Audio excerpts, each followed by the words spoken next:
Good morning. Welcome to the Hot Shop. I'll kind of give you guys I'll start from the beginning. So, this is a hot shop. A hot shop is just what you call a glass blowing studio. And the reason it's called that is because it's really hot. We can start with our furnace. Can we get the furnace diagram up on the screen? So our furnace are these two. So this is one of them right here, and then there's another one on that side. That's what holds all the clear glass inside. It melts the clear glass for us. And you scoop it out the same way you get honey out of a jar with a stick. So the furnace it just has a big crucible in it, which is just like a giant bowl that holds all the glass inside it, like a giant salad bowl full of honey. And it sits in there at about 2,150 degrees Fahrenheit, which is close to 1,200 degrees Celsius. So it's molten glass in there. All the glass that's clear looks orange, and so do all the other colors. But yeah, so we start with the furnace. You scoop the glass out of it, and so that pipe is like a big hollow straw, and we've got glass on the end of it. We're doing something called a Swedish overlay today.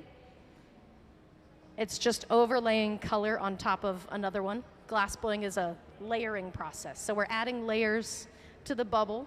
There's a bubble inside there with layers of glass around it.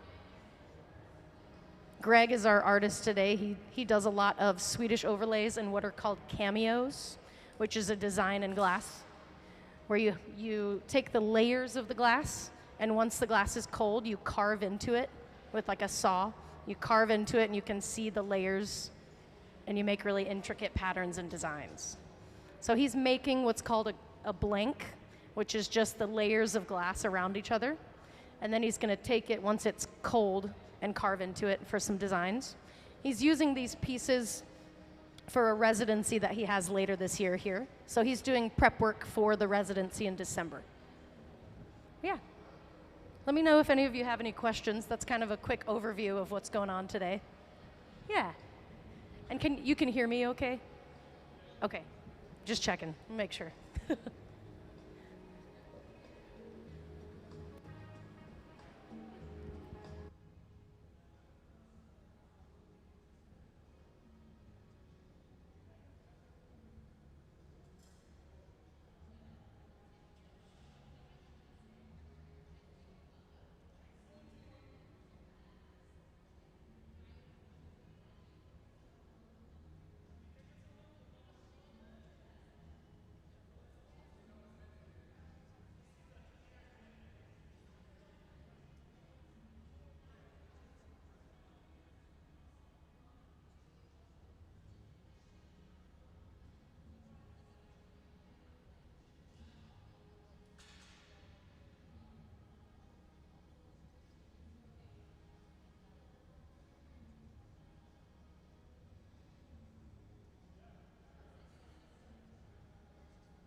All right. So they finished one of their blanks. They're loading it away into what's called the annealing oven. If you guys have any questions, just let me know. I know you came in late. They just finished a piece. They're going to start again and make the same thing. They made what's called a graal blank. So it's layers of glass. You take a bubble of colored glass and you squish it onto the top of the other one, and you fold it over and kind of turn it inside out to layer that color on top. So you'll see them do that again. But the reason they're doing that is because once it's cold, they'll take it into the cold shop, which is like a kind of like a wood shop. It has like grinding and polishing tools. And they're going to grind the top layer of color away so that you can see the underneath color through it, and make a cameo, which will show you the designs and things. So our artist's name is Greg, and he's using today to make a bunch of the blanks so that when he does his residency in December, he can come back and use those blanks to make his pieces. So he's doing prep work for his residency, but the prep work is really cool because the technique he's using is called a Swedish overlay, where you take the color, you take a bubble, squish it on there, and then flip it inside out and overlay it on top of another color. Yeah, so they just finished one. You put it into the annealer so it can cool down slowly. If the glass cools too quickly, it breaks, so it has to go through that annealing process. Once those come out, he can carve into it. But he's making all the blanks so that he can take all of the blanks and carve into them later. But yeah, we're doing black underneath and white on top. So he's going to carve away the white so you can see the black underneath. Yeah. Yeah, you can take pictures. Get my good side.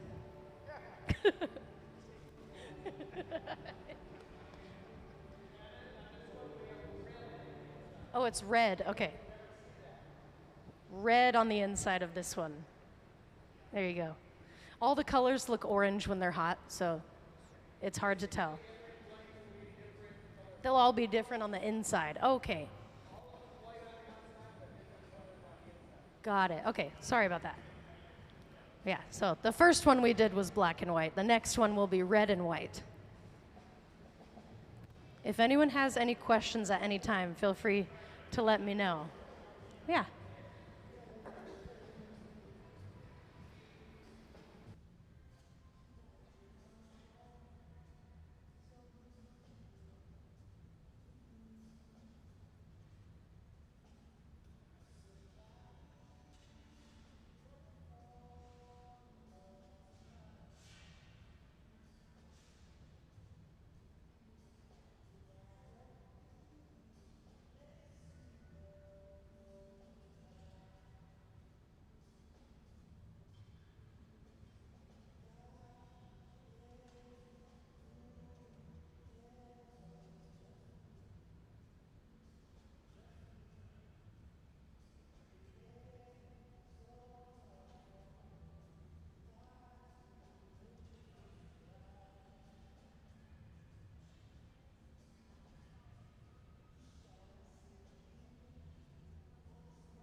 All right. Hello. For those of you that just joined us, I'm going to kind of go over the basics of the hot shop. So it's called a hot shop because we use glass that is molten. The furnaces, which are the big silver things with the doors on them, that's not very descriptive, but that one, if you can see what I'm pointing at, those are the furnaces that hold all the molten glass inside, and they sit at about 2,150 degrees Fahrenheit. That's around 1,200 degrees Celsius. So the glass is sitting in there in a big puddle in like a big crucible that looks like a giant salad bowl. You scoop it out the same way you get honey out of a jar with a stick or a knife. And you have to keep the pipe turning because gravity is always happening, so you have to counteract gravity. But if the glass gets too cold, it breaks. So the glass, when we're working on it, is not going to be any colder than about 1,000 degrees Fahrenheit. That's the coldest we want to let it get. Yeah. The fuel is natural gas and forced air.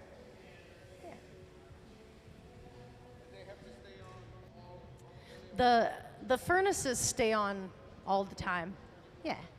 Because when we're not using them, we're putting more glass in there to melt so that they can use it the next day. That one has a sign on it that says "Do not open." That means that it's melting glass right now. So we have two because they're using this one while that one melts the glass to use later, and then they switch back and forth and use the different ones. But the melting of the glass is called charging. So that furnace is charging right now. See, sometimes whenever they're finished with a piece, the person that's done is wearing like a shield. Is it because Yes. it might shatter? The reason they wear the shield when they're putting the piece into one of these boxes is because that's called the annealing process. If the glass cools too quickly, it'll break, so they have to put it into the annealer, and the annealer sits at about 950 degrees.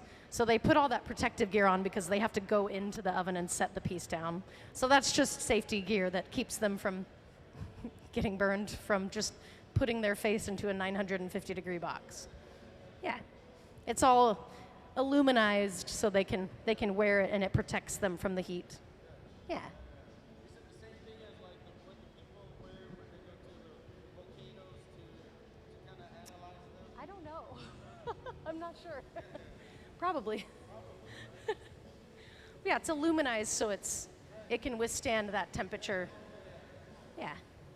It'd be really, really hot if you put even your hand into that box. It's 950 degrees Fahrenheit. That one's also, what's keeping that hot? What's keeping the annealer hot? I think these ones are electric. Yeah. So they've got coils on the inside, and it has, if you can see, it has a little box on the side. That gray box is like a computer that controls it. Yeah. So when we're done for the day, they turn on the program of the annealer, and it systematically cools down the temperature slowly. It has to cool down slowly over time so that the glass doesn't break. Yeah. Have you guys ever thought of making diamonds in here? Maybe. I don't know. All right, so at night it could be, when you put the dead bodies to, you have two checks.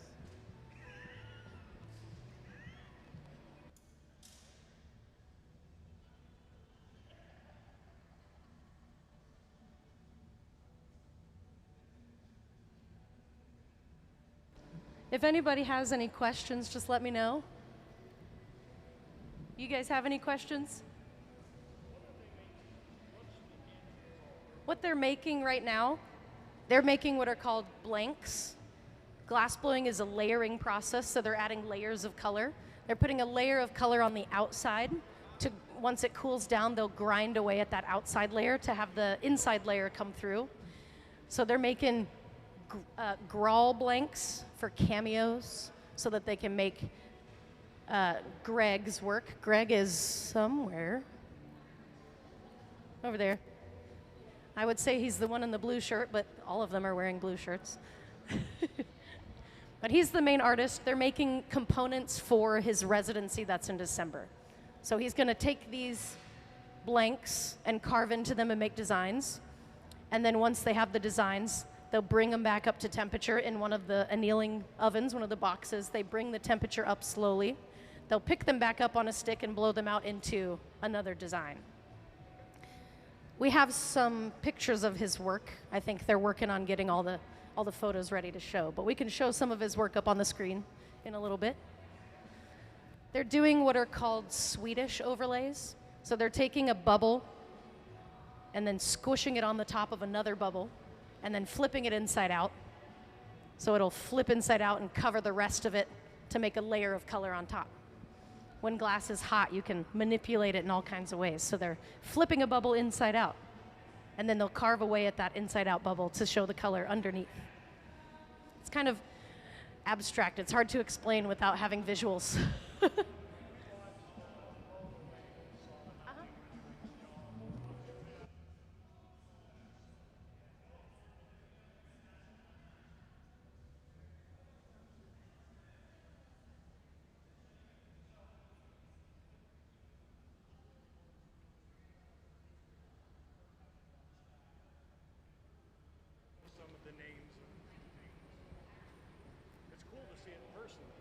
It is cool to see in person.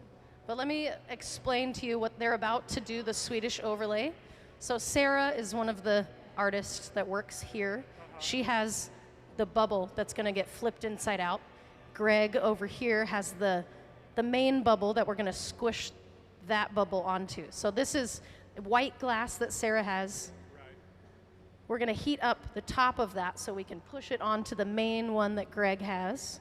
And then they'll get it really hot to where they can take the white bubble and flip it inside out on top of the other one. It's a pretty cool process. If you guys go on this side, you can see it a little bit better. Okay. Thank you. But all the action's going to happen right there at the bench where he's sitting. Yeah. So they're getting ready to put those two together. Yeah.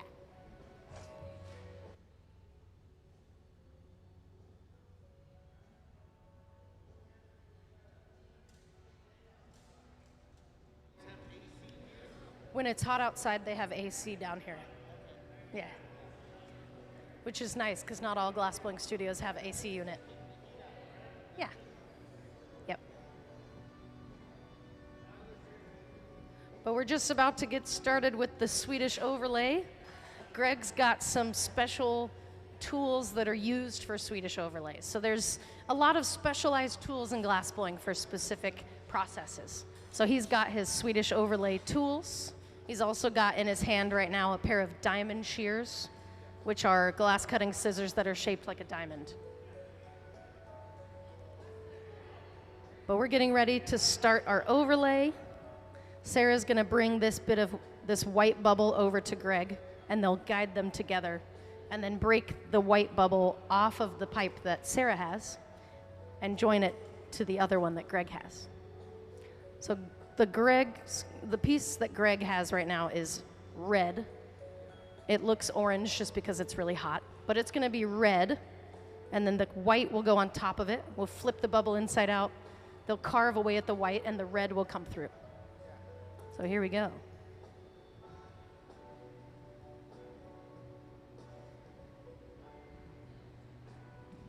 So they're centering it up right now. Once they're ready, tap the pipe and it breaks on the cold spot. We flipped it around there. So that opening, where we just broke it off the pipe, there's an opening. So they can put tools inside there and flip it inside out. So you can see how much of a team effort this is. It takes a village.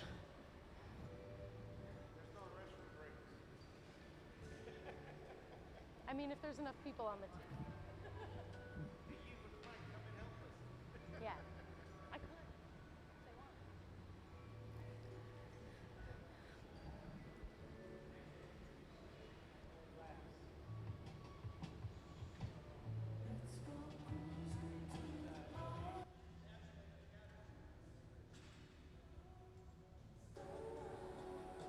So Sarah is using drywood paddles to shield Greg's arm while he opens the lip of this piece out.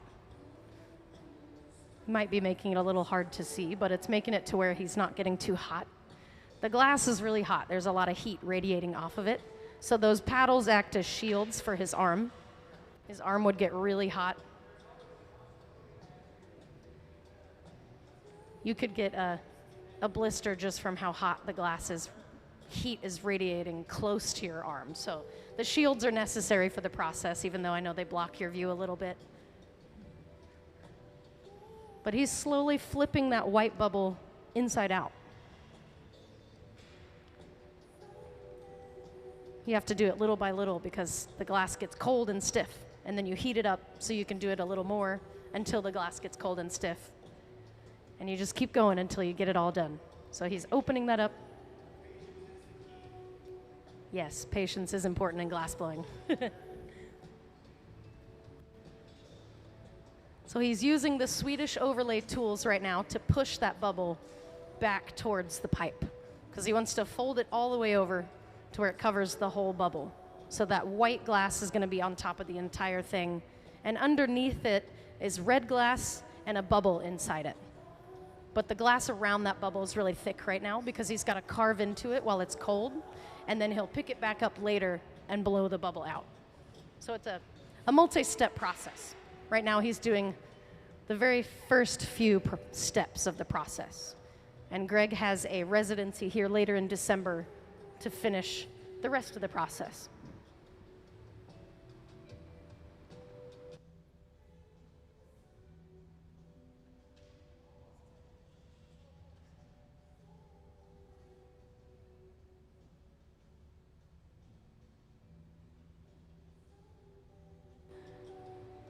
Right now, the tool that Greg's using is newspaper folded up and soaked in water. So a wet pad of newspaper is a tool you can use to blow glass. The newspaper's soaked in water, so when he uses it, you can see the steam coming off of it. And there's that thin layer of steam in between the glass and the paper is really what we're using that tool for, to shape the glass. That's the closest you can get to touching it when it's hot.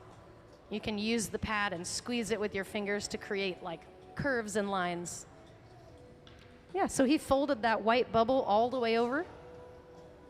And now they just need to carve in a restriction line that will help them break it off the blowpipe. So they're going to heat this up. He's going to use some other tools to carve a line in so that we can break it off the blowpipe. We got to get it hot enough to do that, though. They're using a reheating.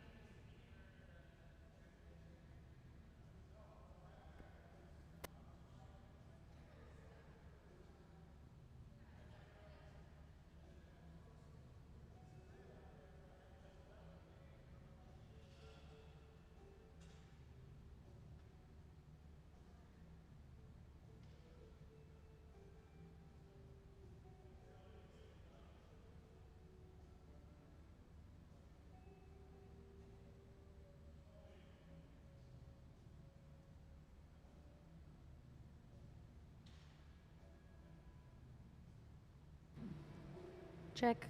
All right, we're back.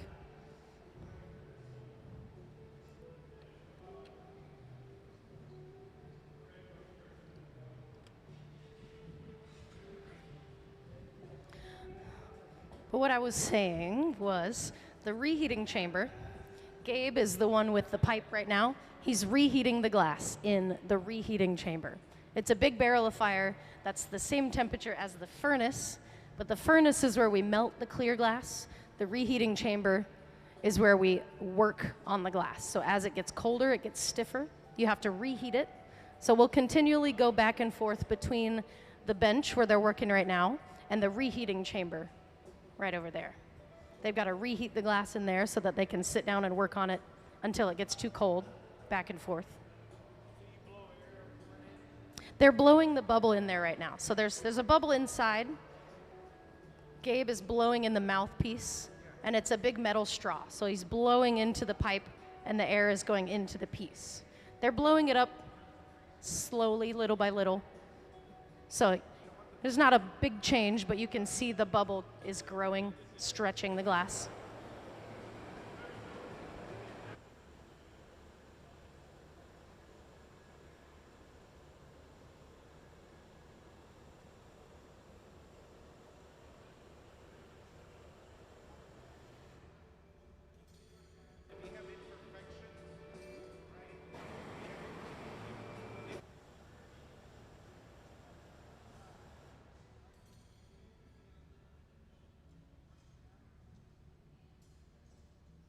that torch he was using is called a fluffy torch. It's used to heat up the part of the glass that is closest to the pipe. That metal's going to take a lot of heat out of the glass. So that torch helps you get that specific spot hot enough that he can carve into it, like what he's doing right now. He's carving into that spot so that we can break it off the blowpipe on that line. It's called the jack line because the tool is called the jacks. So he's going to carve in the jack line, which acts as like a score mark or a break point. We're going to break it off the pipe on that line. It's kind of like the perforations in a chocolate bar. When you snap it, it breaks on that spot. That's our chocolate bar line. Yeah, the tool, the jacks he's using right now. You can carve into the glass when it's hot. So he's carving in that line, and that's where we're going to break it. So the spots you were asking about on that Swedish overlay where they're one side's higher than the other, doesn't really matter because that's not going to be part of the piece when we take it off the pipe. Yeah, so the parts that are up on the pipe, the glass on the pipe that's to the left side of the jack line we just carved is called the moil, and that's just like the anchor that keeps the glass on the pipe. So that part of the glass is not going to be on the piece. That's just what holds it to the pipe so we can work on it. So that part isn't going to be part of the piece. We'll break it off on that line, and the rest of it will go into the bucket. As the glass cools on the moil, that glass will get really cold and crack, and it'll break off the pipe. And then we can take the pipe out and use it again when all that glass breaks off. So what happens if as they're going around and they hit something metal with it, it's not going to break, it just gets a dent on the side, right? Yes, if they touch part of the glass with one of the metal tools when it's hot, it'll leave like a dent or a mark if it's hot. Glass has a pretty strong memory. That's actually a way you can make different patterns too. You can stuff the glass into a mold that stamps patterns on it. But these ones, they're not trying to make any textures on it, so they're going to make sure they don't poke it on accident with a tool. But he's just about done with this one. What he's doing right now is just waiting for it to cool down. If you put it into the annealing oven too hot, then it could slump or melt. So we're waiting for it to be close to the same temperature as the inside of the annealer, that big box over there, about 950 degrees Fahrenheit. So it's going to go in there and cool probably over about 24 hours. How is that determined to know what the temperature is? They don't have a exact formula for knowing the temperature. It's kind of like a feel. You know, you put your hand near it, and if you can put your hand there for so many seconds, it's cold enough. Yeah, something you learn by feel or by practice. So they're just kind of waiting for it to cool down. What he's doing right now is called a flash. The outside cools faster than the inside, so the flash is just getting the outside a little hotter to make sure it doesn't crack. But the reason the glass has to cool slowly is because glass, as it cools, goes through a molecular change. And if it does that too quickly, it breaks from thermal stress. It expands and contracts as it cools. So if it does that too fast, it breaks because the inside's cooling slower than the outside. So we have to do it in a controlled way so that the inside and outside cool at the same rate. That way it doesn't break. So they're taking this off the pipe right now. They're chilling the jack line. Putting water on it cracks the glass at a certain temperature around where it is right now. Tap the pipe and the vibrations go into that weak spot. It breaks right there. And now they can load it into the annealing oven where it'll stay probably, I think this is probably a 24-hour cycle. The thickness of the glass determines how long it needs to anneal. Thinner glass can anneal faster, but these are pretty thick pieces, so they'll stay in there for a while. There's a computer on the annealer that will systematically cool it down. All right, and we finished another piece. Let's give these guys a big hand. Go team. So we're making, if you guys joined us later and didn't hear the spiel that I gave, they're making pieces for a residency for later. So Greg is the main artist. Where is he? Greg is over there in the blue shirt, if you can see him. Saying he's in a blue shirt doesn't help. Half of them are wearing blue. This is Greg. He is the main artist. We're making graal blanks so that he can use them later in a collaboration with another artist to make pieces in his residency. His residency is going to be in December, so today he's using the studio to prep work. He's making graal blanks so that he can carve into them to create patterns.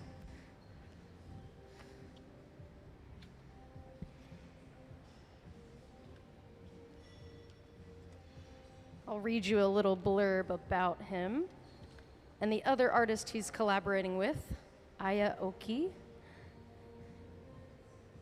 So they began their collaboration at Pilchuck Glass School, combining Greg's work with Aya Oki's.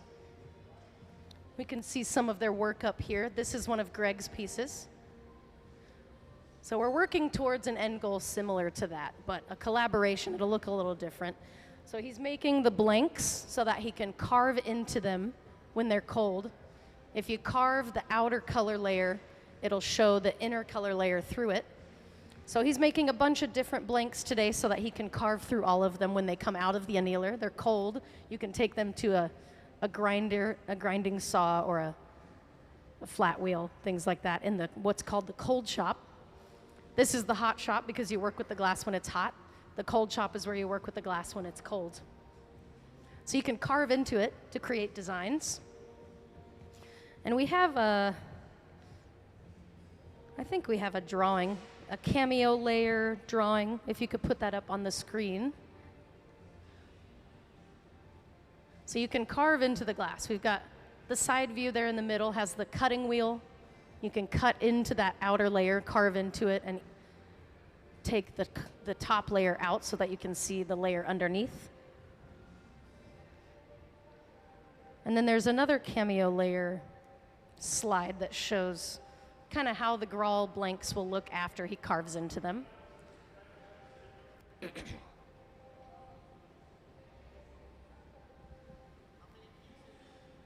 Yeah.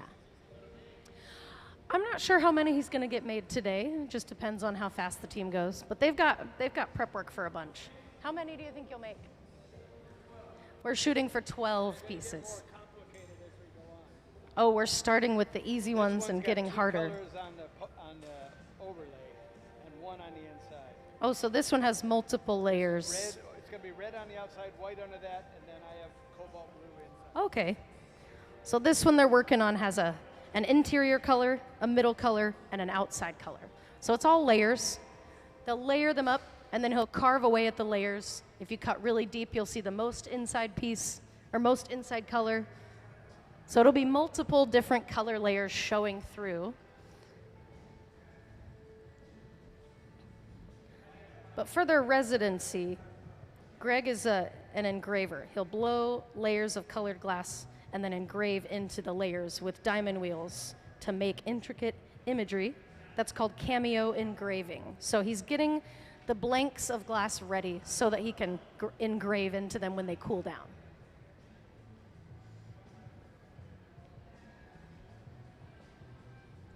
They're just starting a new one. So we've got clear glass with a bubble in it. Gabe, the one in the black hat, has the clear glass with the bubble.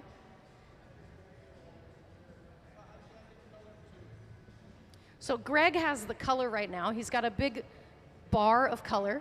So we go to the store and we buy bars of color like this. This is a bar of orange color. You guys can see it over there. So they've got bars prepped that are in a box over there, preheating, so that they can pick them up and put them in the fire to heat them up, get them hot enough that you can add them to the main piece. So we have our starter bubble, which is the pipe that Gabe has over here. Greg is getting the color ready to do what's called a color overlay. It's pretty accurate name for it. We're going to overlay the color onto the bubble. So they're heating up this block of color so that it's molten enough that they can put it on top of that clear bubble and smush it down the sides. Like putting on a sock, they're gonna smush it down the sides. So there's our first layer of color, They're adding it to the piece. When glass is hot, you can cut it. So he's cutting it with diamond shears, cutting it off that pipe. Now it's on this one. They're going to heat that up and smush that color down the sides to make a layer of color. And then they'll encase that in clear again and add another color overlay on top of that to have multiple color layers. So we're working from the inside out, building it up in layers. There's still going to be a bubble inside there. We're just covering it up with all those layers of color, so you won't be able to see the bubble on the inside.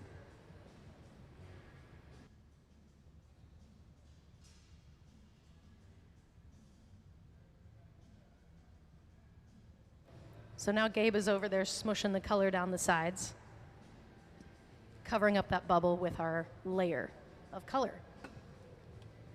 And that is the cobalt. That's the cobalt, right? That's the cobalt? Cobalt blue, yeah. Cobalt blue, and then red. This one, yeah, number 4. Cobalt, red, and white. Okay. So cobalt on the inside, red over that, and then white over the whole thing. This will have flowers that Okay. will be red and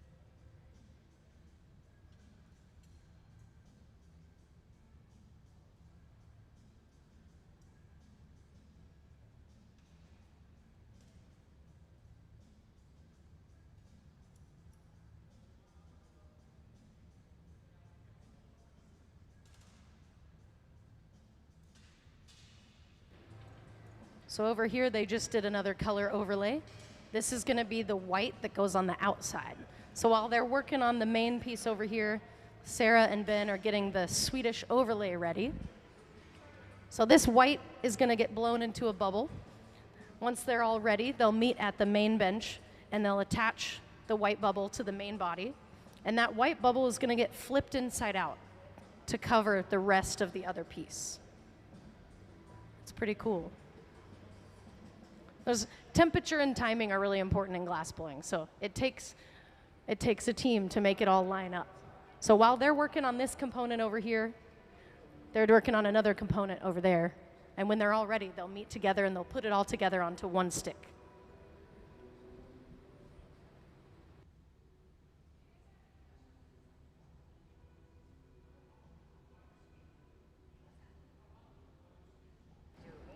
How hot do the pipes get?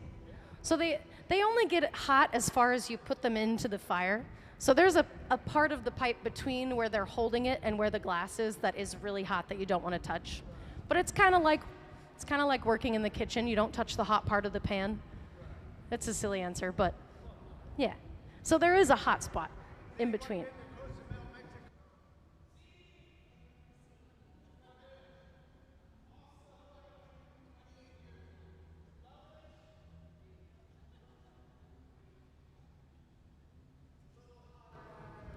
But to expand on that, we also have what's called a pipe cooler. It's like a water fountain. You put the metal in the water and it cools the metal so you can hold the pipe up higher. It's over there. There's also one over there. But yeah, if the pipes get too hot, you just cool them off in the pipe cooler and then you can hold it up higher.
So when they gather more glass, each time you get glass out of the furnace is called a gather. So Gabe just gathered another layer of clear glass. If you get too much, you can do what's called a strip. You can strip some of the clear glass off into those big buckets. And when glass is clear, you can recycle it back into the furnace. So it's just, if you put clear glass in there, you can make what's called cullet, which is just the glass industry term for extra glass. You can put that back in the furnace and let it remelt and use it again.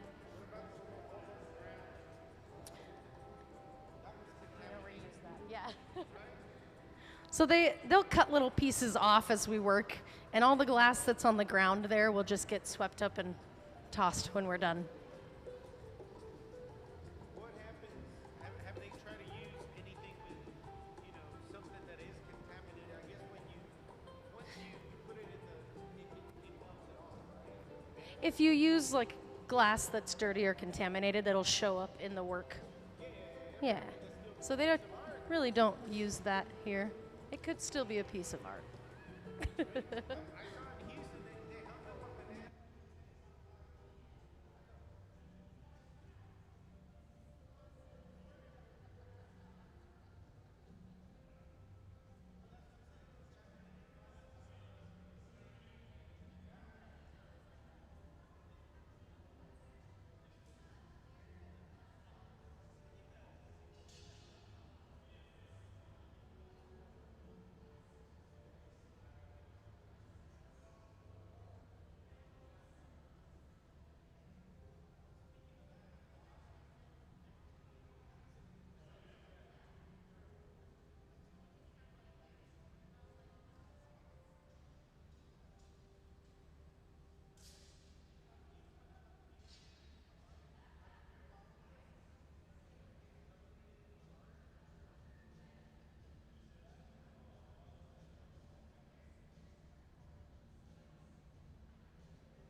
Gabe just got another layer of clear glass.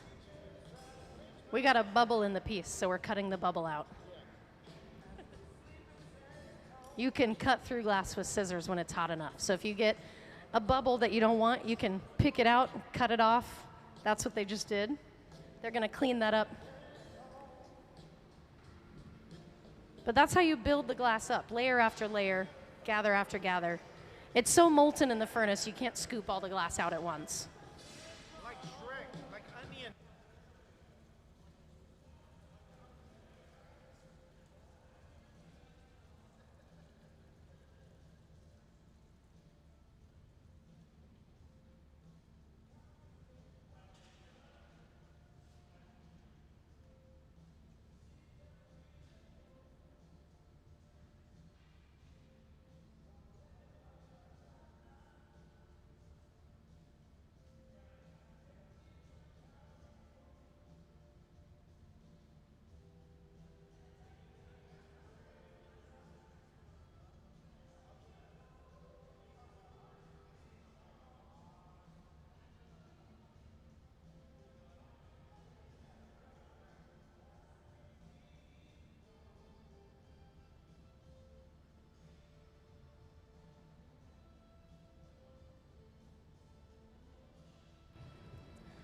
So for anyone that joined us later, I'll read to you a little biography blurb about Greg, who's our main artist here.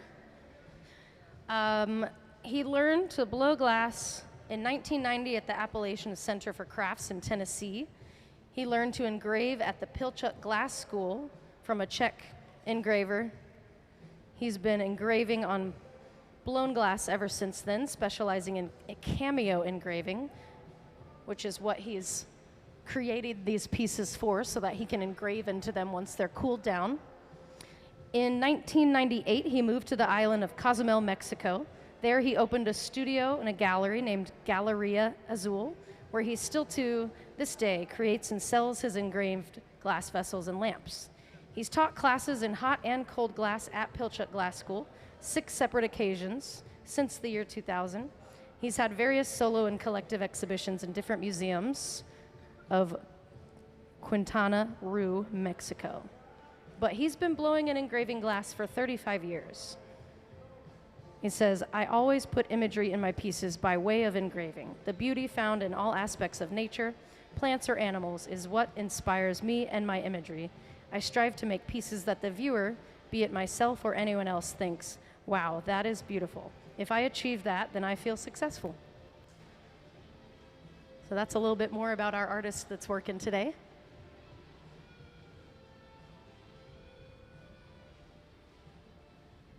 But yes, he is visiting us up here from Mexico.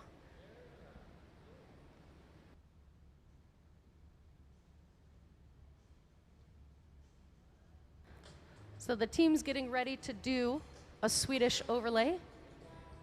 Can we see the Swedish overlay diagram up on the screen? Just so you have an idea of what you're about to see, we're going to stick the white glass that Sarah and Ben have on the far side of the studio. They're going to bring that over to the main bench here. Greg has this main piece. They're going to stick the white bubble on the top of the piece. They'll push it on there, and then they'll flip it inside out to cover the whole thing with that white glass. That's called a Swedish overlay. They're going to overlay the color on the outside of the bubble. They'll be making these most of the day. Greg's goal is to make about 12 of them. So if you missed the Swedish overlay, you're going to see it again. We're about to do one right now. And again, 12 times. Hopefully we can get all 12 made today. But they're lining up their temperature and timing. That's what glassblowing is all about, is lining that temperature and timing up to do the different processes. So we've got Sarah on that side of the studio getting the bubble ready to bring over to Greg so that they can overlay it onto the main piece here. This main piece has layers of color already. It's got blue underneath and then red on top. It doesn't look very red right now because the glass is really hot. All the colors look orange when they're hot. But this is multiple layers of colors. They're lining everything up so that we can do our overlay.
They've now transferred that white bubble onto the main pipe.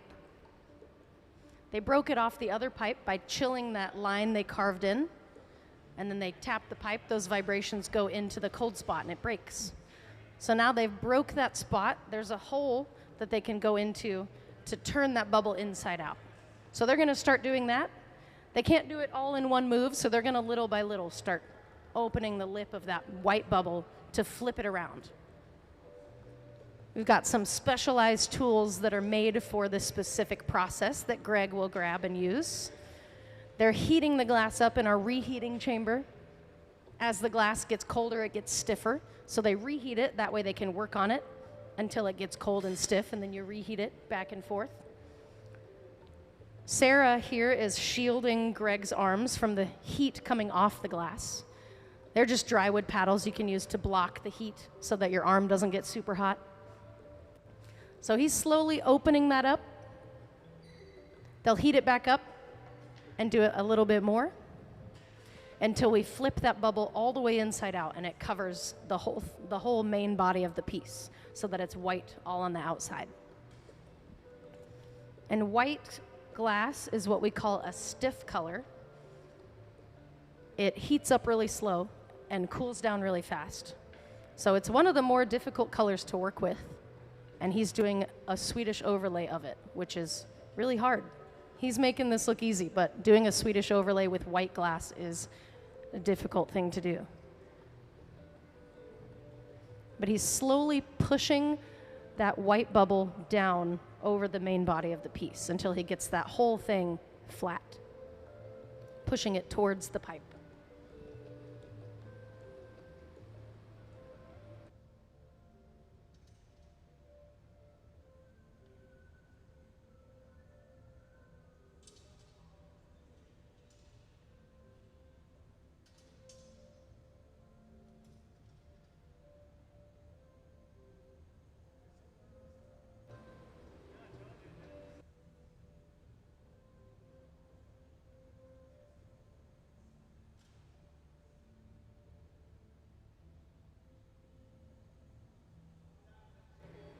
One of these tools that Greg's about to use is just newspaper folded up and soaked in water.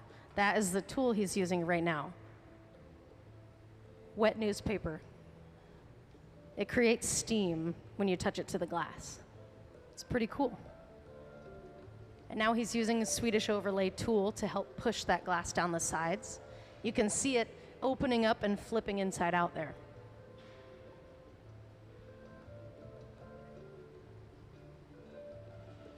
We're about halfway right now.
So they finished overlaying that bubble. It's flipped all the way inside out. Now they're going to work on fine-tuning the shape, maybe blowing the bubble out a little bit more.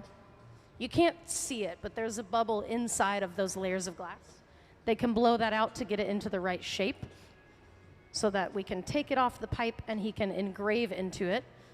When he engraves into that, he'll be removing the outer layers of color to where you can see the inner layers of color. A cool layering process. It'll make different designs. He's going to carve some flowers and things onto this one, and you'll be able to see the inner layers come out, and he'll finish the shape. but that'll be done on a later day. We're making the blanks, is what they're called, so that he can carve into them.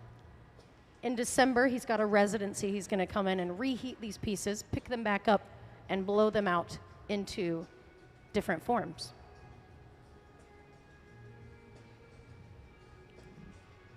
But they're almost done with this piece. We've got to carve in a line in the glass so that they can break it off the pipe. Once it comes off the pipe, it goes into the annealer, which is that big box, big black box in the side over there. The glass has to cool slowly. If it cools too quickly, it breaks. So we have to cool it inside the annealing oven, probably about 24-hour cooling period. The thicker the glass is, the longer it needs to stay in the annealing oven. These pieces are pretty thick. They're probably about this thick all the way around. So they have to cool at least 24 hours. If they cool too fast, they break from thermal shock. The inside of this is cooling slower than the outside. So if those two different temperatures meet, they stress the glass and they break. So this cools in the annealing oven. And when it comes out, it'll be cold. He can take it into what's called the cold shop and carve and engrave into it. But he's fine-tuning this. Gabe's blowing into the pipe to expand that bubble to make it the right shape he wants to engrave into it. He's got to carve in a line called the jack line to break the piece off the blowpipe. And once it comes off, we'll put it in the annealer, and they'll start the process over again, make it again.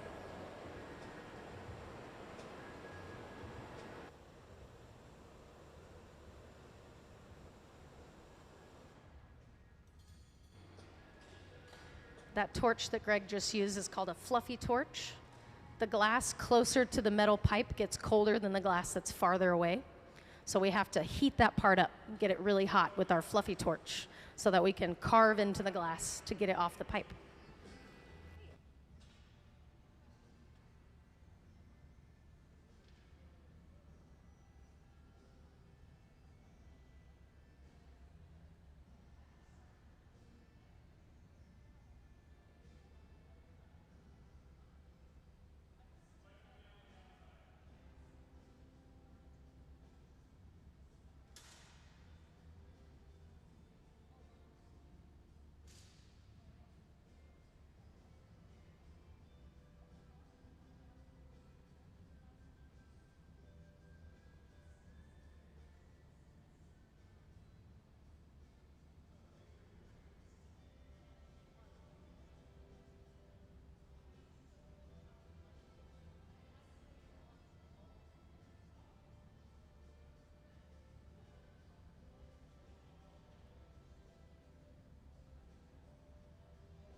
All right, now we've carved in that line so we can break it off the pipe. We're going to break this off the pipe by putting water on it. The water cracks the glass if it's below a certain temperature. If it's close to 1,000 degrees, which is about where we want it to be, if you put water on the glass, it cracks. So he'll crack the glass off the pipe by specifically putting water on a spot in the glass where we can break it. That line he carved in is where we're going to break it off the pipe. No matter what shape, size, color thing you're making, you have to have that line so that you can get the glass off the pipe. So he's just waiting for this to cool down a little bit. Gabe is getting ready to load it into our annealing oven. The annealing oven sits at about 950 degrees Fahrenheit. So Gabe's got to put on some protective gear because he has to physically put this into the oven. So we got to wear a jacket, a head cover, and Kevlar gloves, which is a heat-resistant material. So he's going to catch the piece in the gloves and kind of hot potato it over to the annealer, load it in there, and we'll see it again when it comes out. We don't want this to be too hot when we put it into the annealer, so right now they're just waiting for it to get a little colder. If it's too hot and you put it in the annealer, it could continue melting, and then when you take it out, it's a sideways lump. But the inside is cooling slower than the outside, so he's doing what's called flashing. He's flashing the piece into the fire so that the outside can get a little more heat as the inside radiates heat out. So we're equalizing the temperature of the inside and the outside. As those colors cool, the actual color that it's going to be will show a little more. But all of the colors look orange when they're hot. So this is probably close to 1,000 degrees, but that's still hot enough that the color doesn't look like it's supposed to.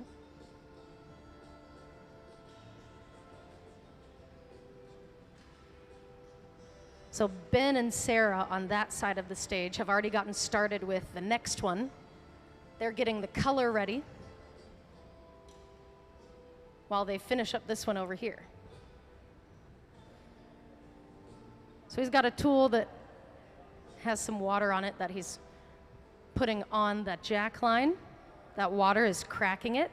He'll tap on the blowpipe. Those vibrations will go into the weak spot and break it off. Gabe has it in his Kevlar gloves. We're going to load that into the annealer over there, and then they'll begin the process again.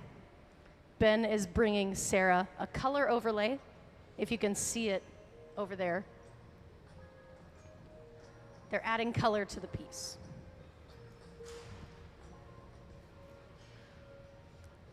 So to add color to the piece, they're using what's called a color bar. So this is an example. This is orange glass.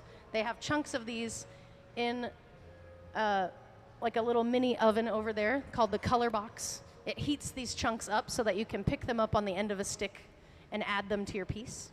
If they're cold and you try to heat them up from this, it'll explode from thermal shock. So you have to preheat them before you can pick them up and add them to the piece.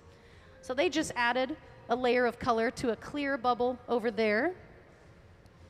They're kind of doing this like an assembly line process. So they start the piece over here, and then they bring it over here and finish the piece. And while they're finishing this piece, they start the next one over there. So they're beginning our next one. The next one will be Yeah, we got 6 already in there.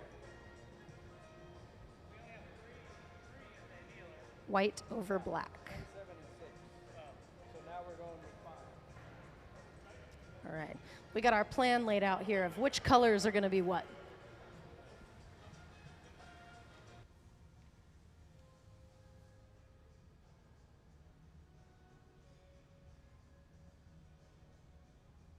Since we have to preheat the colors, there can be a lot of prep work involved. So he's got a little layout of his notes of which color is going to go on which piece. They're organized inside that color box so that he knows which one to pick up next. So they're discussing right now which ones they're going to use, kind of making their game plan for the next piece. Glass blowing is kind of like a sport where you have multiple people on the team, and then you have your team captain, which is called the gaffer. That's just the lead glass blower. So the gaffer, main gaffer today is Greg. He's in charge. Everybody else is on the team making it happen, helping him out. But he's got his plan over here organized. They've got all the colors in the box, and they're making one piece at a time. So they're starting the next one here. Ben and Sarah are doing some color overlays over there. Could we get the color overlay slide up on the screen? So there's an example of the color overlay. We've got our clear glass bubble, and you add layers of color outside it. It's kind of like putting on a sock. You add the color to the outside of the piece, and it covers the whole thing. But since they're layers, if you cut the glass down the middle, you'll see the layers. So that's what that picture on the right is, showing you the layers of color.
we get some pictures of the work that Greg does up on the screen?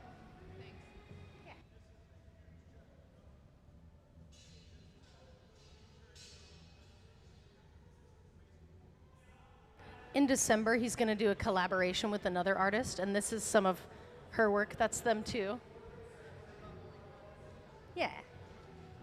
So her name is Aya Oki, and his name is Greg Dietrich. So that's an example of a collaboration they're going to do. And then there's other pictures that show like his cameo pieces. Yeah, like that. So similar to that, he's making prep work to make something like that. So he's got to make the layers and then engrave into them.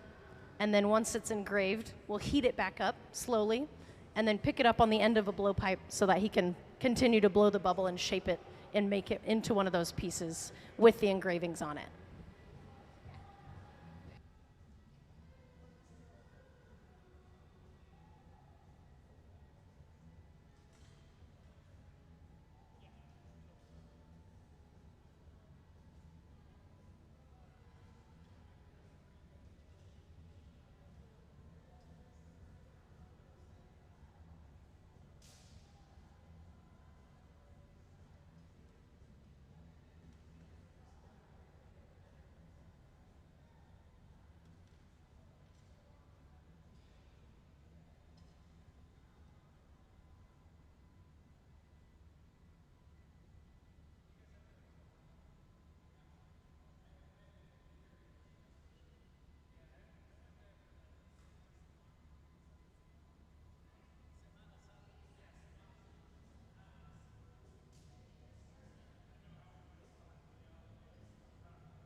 The glass is made from silica, soda ash, and limestone.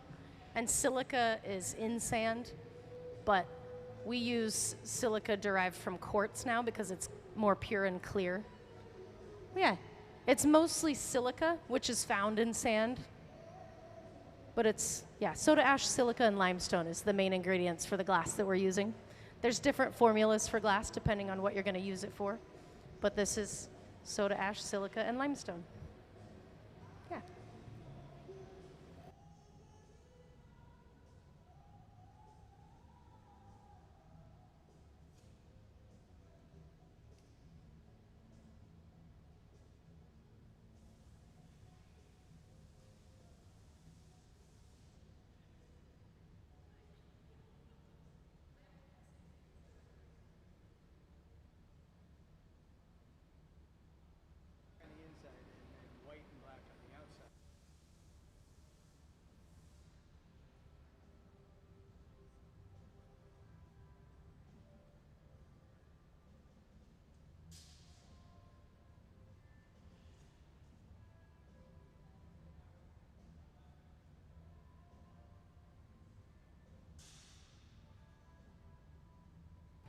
So we're getting started with another graal blank. It's going to be black and white. This blank is going to be used to make a Day of the Dead piece. So we'll be carving different layers away so that there'll be like skulls and things like that on it. Right now you won't really see that part of the process. We're just getting the blank ready so that he can carve into it to make the design. We'll be using black and white layers. So we've got our black bubble over here. They've got the white bubble on that side. When everybody's ready, we'll meet at the main bench and add it together. Oh, white and black. Okay, so the White on the outside, but I have the black underneath to yeah, and then the interior black. Right. It's just kind of because of the collaboration with Aya.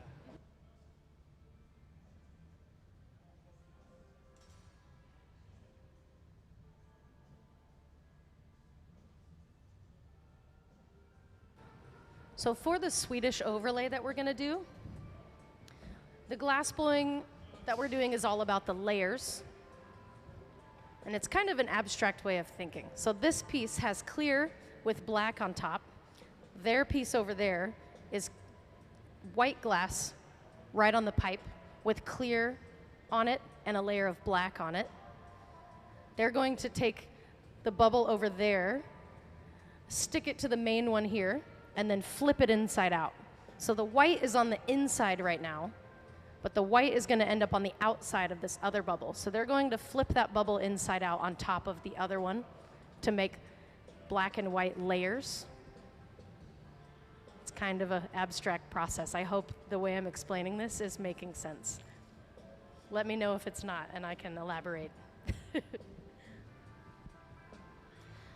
But this has just been encased in clear glass. Clear glass looks orange when it's really hot because in the furnace, it sits at about 2,150 degrees Fahrenheit. Can you actually show the furnace diagram on the screen? So this is what the inside of the furnace looks like. These are the furnaces. We're not using this one. We've got another one on that side. But the inside, it has a crucible that's like a big bowl that holds all the molten glass inside, powered by natural gas and forced air. And it runs all the time. Our furnaces here hold about 1,000 pounds of glass each. It's like a giant bathtub full of glass. But it runs constantly because it needs to keep the glass hot. And also in between days that we're working, we have to do what's called charging. So charging is just filling the furnace back up with glass. So this one over here that says don't open is charging the glass, which is melting the raw material to create glass. We're using the furnace over there today. Yeah, so clear glass looks orange because of how hot it is, but as it cools, it looks more clear. If this gets too cold, though, it breaks. So if it gets any colder than about 1,000 degrees, it'll start to crack. So the clear glass is going to look orange most of the time. The difference between these two, the furnace is the one that melts all the glass.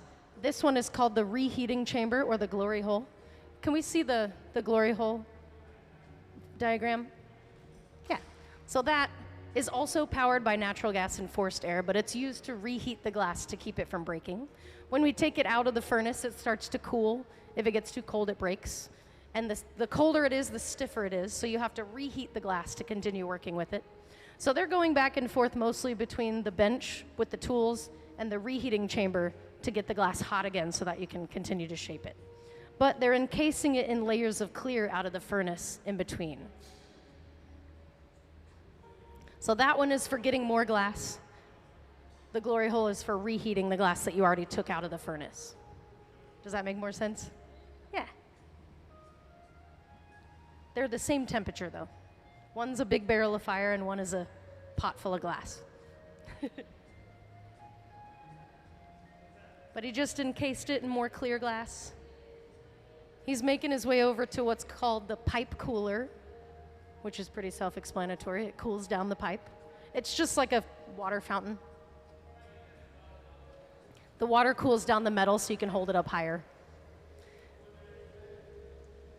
The metal of those pipes only gets hot as far as you put it into the reheating, the furnace or the glory hole. But when you're gathering over and over again, it can build up that temperature. So the water just cools it down so you can hold it up higher. You can see how high up on the pipe Gabe is holding it. If he wouldn't have put that in the pipe cooler, that would burn his hand. So that cools it down. You can hold it easier.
So we're just about ready to do the Swedish overlay.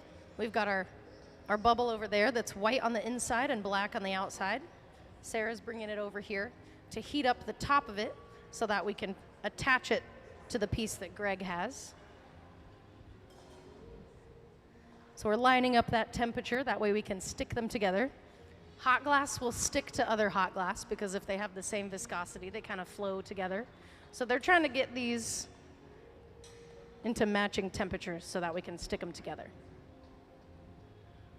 And then Ben is over there getting the next one started. He's got a little bit of clear glass on the end of a stick so that he can pick up some color and start to melt it. The color we buy in bars at the glass color and supply store. We don't make the color ourselves. There's glass chemists that specialize in glass color that make the colors for us, and we buy them and make stuff out of them. So Ben's getting ready to pick up some of that color. Sarah, Greg are attaching this piece. Gabe is blowing into the pipe to help stabilize and shape it the right way so that it's easier to flip the bubble inside out. There's a lot of communication happening down here with these guys. Break the piece off that pipe. And now we're going to heat that up so that we can flip it inside out and fold it over that main bubble that we just attached it to.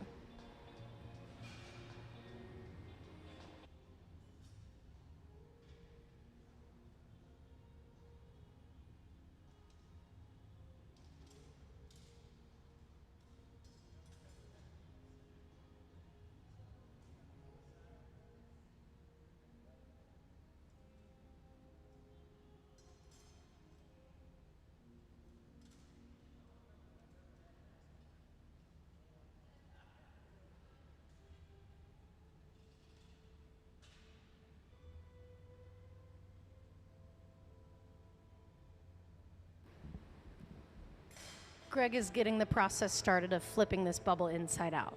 So we can't do it all in one motion. He's got to do it little by little. Sarah is using some drywood paddles to shield his hand from the heat coming off the glass. We got to get this really hot to be able to flip it inside out. And you can see how close Greg's hands are to the glass. They're going to get a little bit hot. So if we put a barrier in between his skin and the glass, that makes it a little less hot for him to work with the glass. So that's what Sarah's doing with these drywood paddles, just blocking the heat from hitting his skin, making it a little bit easier for him to do what he needs to do. She's saving you. You can see this bubble's getting flipped inside out little by little. He's got to shape it up very carefully and slowly push the walls of that down so they stretch and flip around to cover all of the glass. So they're pushing this bubble towards the pipe to flip it inside out. It's called a Swedish overlay. He wants that color to be on the outside without any clear layers in between because he's going to carve into it to create some designs. This one has 2 layers of black glass color and then a white layer on the outside. We got 2 layers of the black because when you blow the glass out, it'll stretch the color. And if it's not dense enough, it'll stretch it and make it kind of transparent looking. And that's not really what they're going for. So they got to make really dense layers of color so that they have room to stretch and blow it out.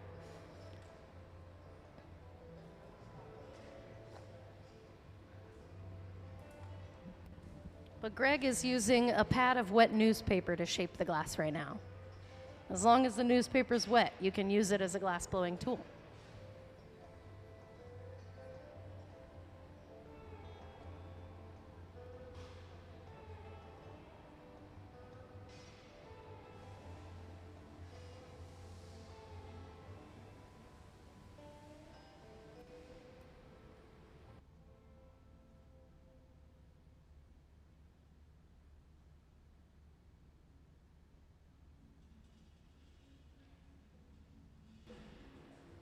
But they flipped that bubble around. Now you can see the white on the exterior. They're going to shape that up, kind of fine-tune the shape of it. There's a bubble inside all of that glass, but you just can't see it because the colors are opaque. You can get transparent colors in glass too, but he's using opaque colors, so you can't see the bubble, but there's a bubble in there. They're going to blow the bubble out a little bit, kind of shape that up, and then get it ready to take it off the pipe.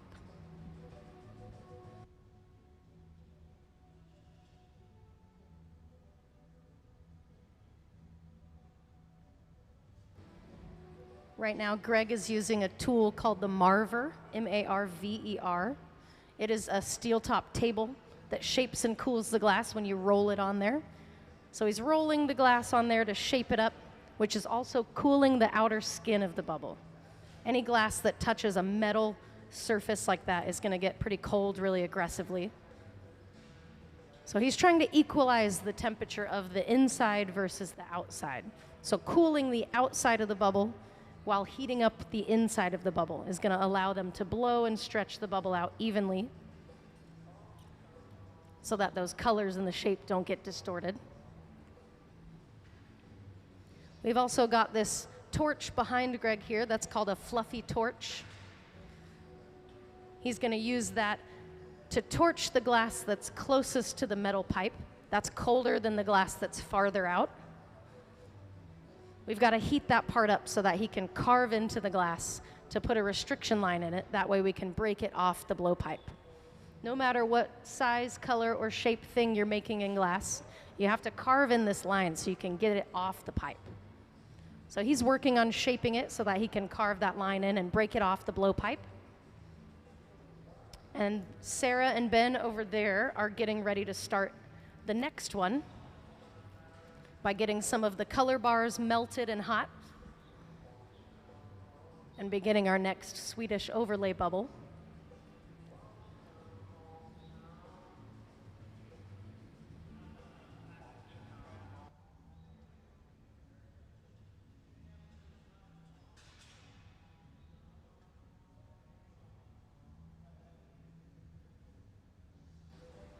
Here, Greg's shaping the glass, and he's telling Gabe when to blow into the pipe.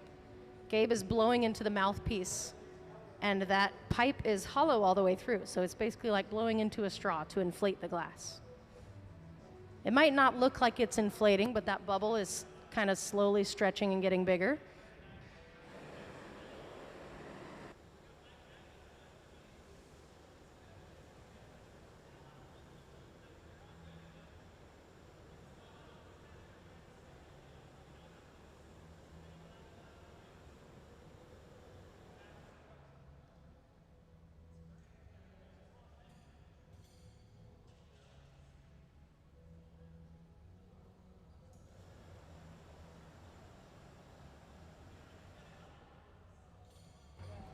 Greg's about to use a tool called the jacks.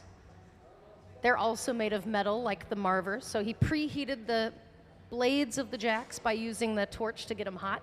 That way they can shape the glass longer because the metal's hotter, so it's not cooling the glass down as aggressively.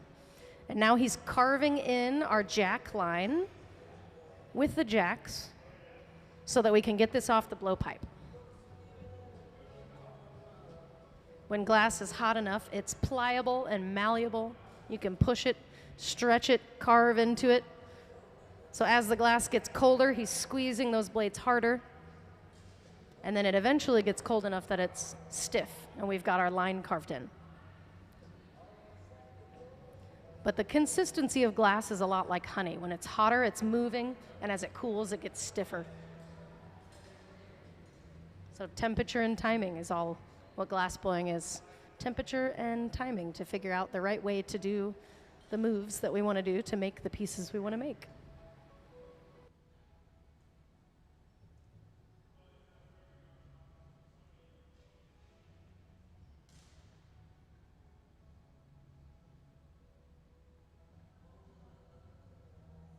To get it off the blowpipe, they're going to make that jack line extra cold by putting water on it, and then they'll break it on that extra cold spot to remove it from the pipe. Once the piece is off the pipe, we have to put it into what's called the annealing oven. If glass cools too quickly, it breaks. So we have to put it in an oven so that it goes through the molecular change that happens to the glass as it cools in a controlled way. The inside is cooling slower than the outside. So we have to get that in the annealer and control the temperature in there so that the whole thing cools at the same rate. The annealer is the big black box over there. It sits at about 950 degrees, and that's like a resting temperature for the glass. That's about the temperature it is right now. You can see it's not moving, but it's also not cold and breaking. It'll sit in there, and we'll make more of these through the day. At the end of the day, when we've made all the pieces and they're all in the annealer, there's a computer system that will systematically lower the temperature down slowly. The thicker the glass is, the longer it needs to anneal. So these pieces will probably go through 24 to 32 hour cycle. I don't know which one.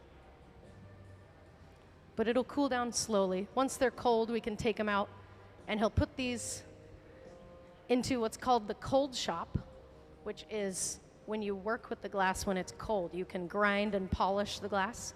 He's going to engrave the surface of this.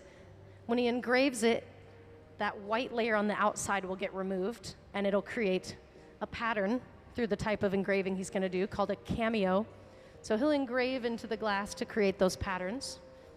Once the patterns are on it, we can reheat it in a box like this. It starts at room temperature. You put the piece in there and then you turn it up. It slowly heats the piece up.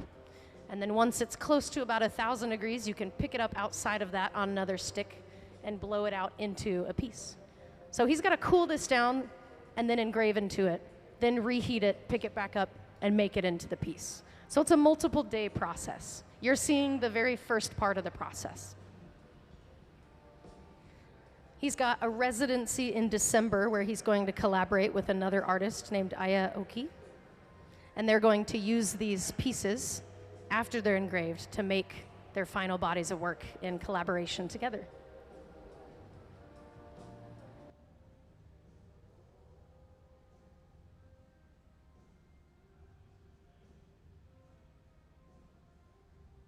They're removing this piece from the blowpipe.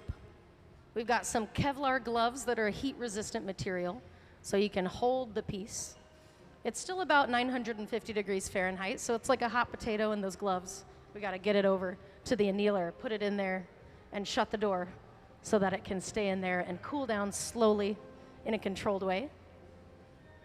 Gabe has those gloves and a couple other things to protect him so that he can load the piece in there. He had to put his upper body into a 950 degree box. So he had some protective gear on there. But we got another one in the box, so let's give him a big hand. Another one's in there. Good job. But yeah, they're kind of doing this like an assembly line. So the next one has already been started over there by the team on the left side of the studio. They've got the next one getting started. And we're just trying to make as many of these as we can. I think Greg said he wanted to make 12 at least. We've got like 4 in the box so far. Well, yeah, thanks for joining us.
So there's different formulas of glass that serve different functions. What you're referring to where they're working on a torch is called flame working, and it's borosilicate glass, which is a different chemical makeup than the glass that we're using here. We're using soda lime silicate glass, which is made of soda ash, silica, and limestone. Borosilicate glass has boron added to it, which makes it less susceptible to thermal shock. So that's like your, it's like your Pyrex dishes. That's like what boron is, borosilicate glass. This type of glass is specialized for glass blowing art and things like what we're doing today. But we melt it all in these furnaces, and you scoop it out the same way you get honey out of a jar with a stick. They scoop it out. It's called a gather. When you scoop glass out of the furnace is a gather. Yeah, it's a little bit different than flame working.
How do they get the different colors? So we as the glass artists don't make the color. There's chemists that make the colors for us, and we buy them at the store the same way a painter would go buy their paint. So we buy bars. Where did I put it? Over here. We buy glass in bars like this. So this is an orange bar of glass. They have all the bars they're using in that big, the big box. But they have all their color in there. You have to preheat these because if they're cold and you try to put them into the fire, they explode from thermal shock. So you have to preheat them to about 1,000 degrees and then attach them to the end of a rod so that you can melt them the rest of the way and add them to the pieces. But you get the color from different metal oxides. So chemists will mine the earth for the raw material of glass and also the metals. And it's a very small amount of metal. It's like 0.01% of a metal oxide added to clear glass, and it creates the different colors. So if you wanted cobalt blue, you would get cobalt oxide and add it to clear glass. And they make these for us when we go buy it at the store. Yeah.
This is probably easier. You can hear me better now.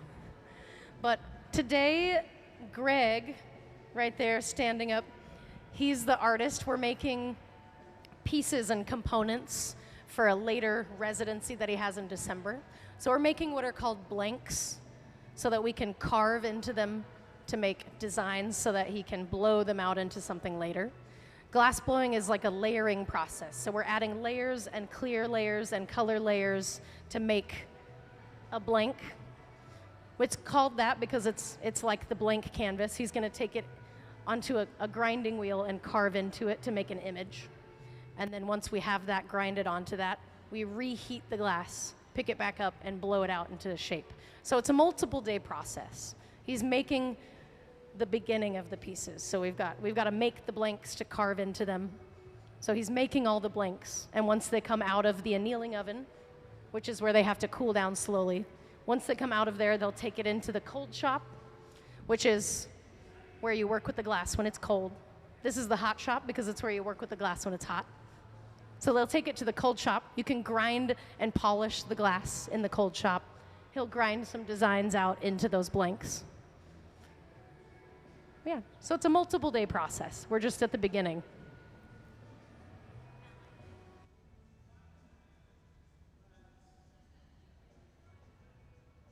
To make the blanks, they're going to do a process called a Swedish overlay. So that's what we're working on right now. We've got multiple parts. They've got the overlay on that side, and they've got the main body of the piece over here. Since it's a layering process, they've got the bubble over there kind of inside out with the colors. They'll attach it to this one, and then they'll flip the bubble inside out on top of this one. It's a pretty cool process. Can we see the Swedish overlay diagram? If what I'm saying doesn't make sense, this will help. So we're gonna take a bubble, attach it to this bubble, and then flip it inside out so that the inside color shows on the outside. And the reason we want that is we want the color to be on the very outside so that he can carve into it to remove those layers. And then there's colors on the inside of this main body of the piece. When you carve into the outer layer, it shows the inner layer through there. So that's the goal here, is to make the blanks so that we can carve into them. But they're gonna attach those two together. They're getting ready to do it, actually. You can probably see it better over here, if you guys wanna move over here for a better view. You don't have to, but if you want to. But they're gonna attach the two bubbles together and then flip one of the bubbles inside out on top of the other one.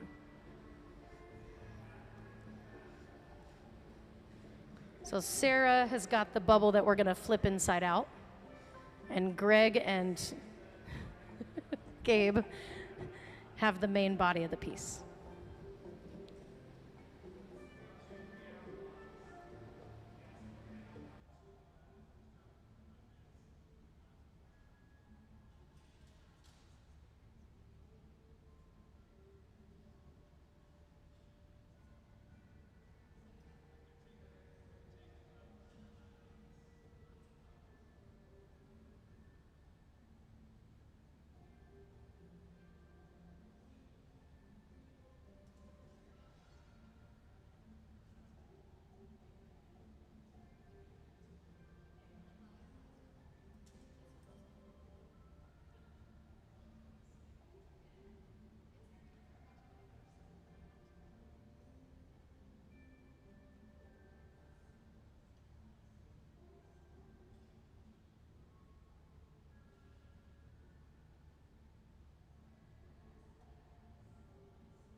So the main artist here today's name is Greg. He's the one at the bench right now. He's finishing up one of the pieces. He's trying to make as many of these as he can today because they're in preparation for a residency that he'll be doing in December. This is the very beginning of the process.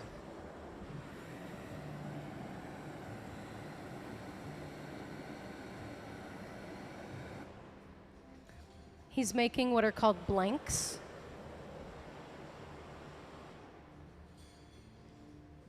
But he's making blanks, which are solid, or they're hollow on the inside, but they're solid layers of color.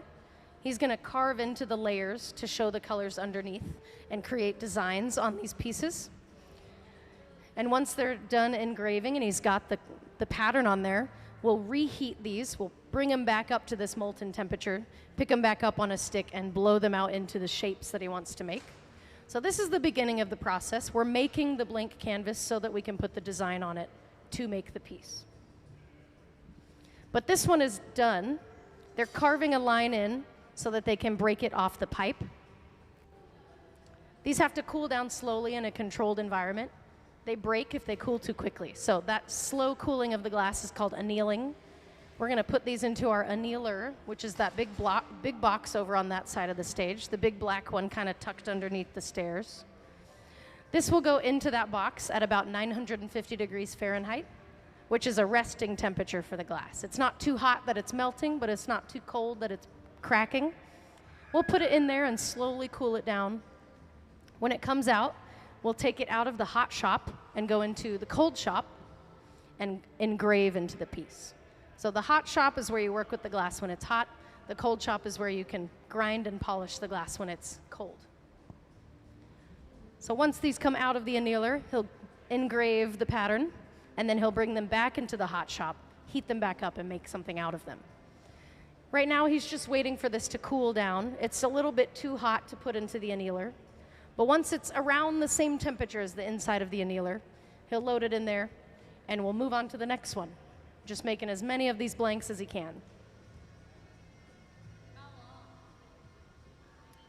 How long does it need to cool down? It depends on how thick the glass is. The thicker it is, the longer the annealing cycle will be.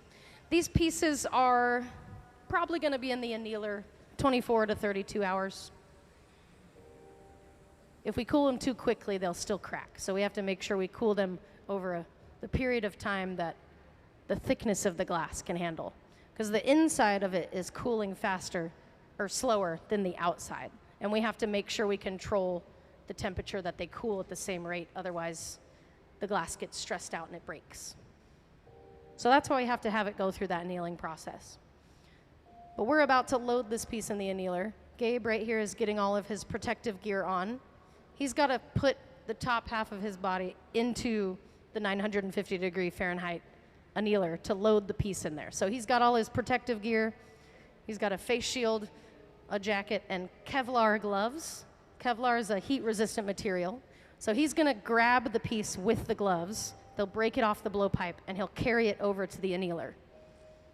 Those gloves will allow him to hold the piece long enough that he can get it into the annealer. It'll be kind of like a hot potato. He carries it over there, puts it away. But he's got to wear this protective gear so that he can physically put his top half of his body into that super hot annealing oven. A lot of glass blowing is timing and temperature. So they're lining up the temperature for the right timing to put it into the annealer.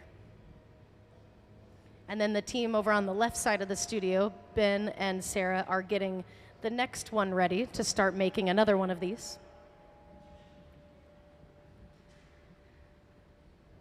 They're creating the overlay for our Swedish overlay. So glass blowing is all done in layers.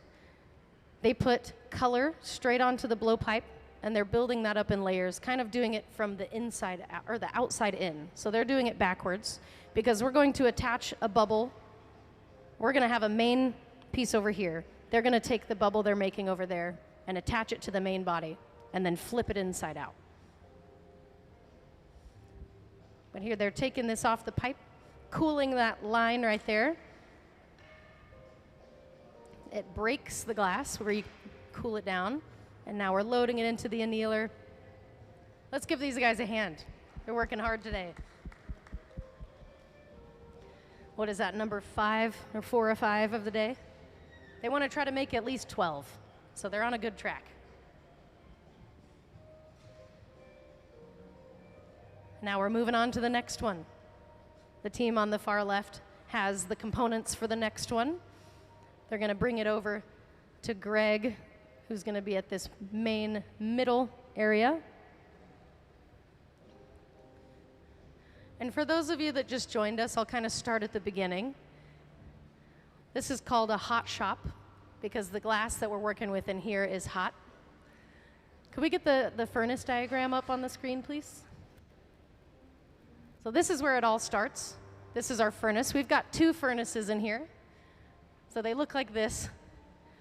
This is one of our furnaces. They're using the furnace over there today.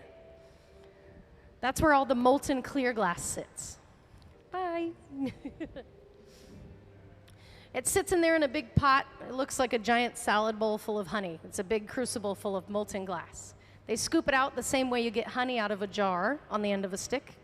And you blow a bubble into it, build it up in layers. So this is powered by natural gas and forced air. It runs all the time to keep the glass molten all the time.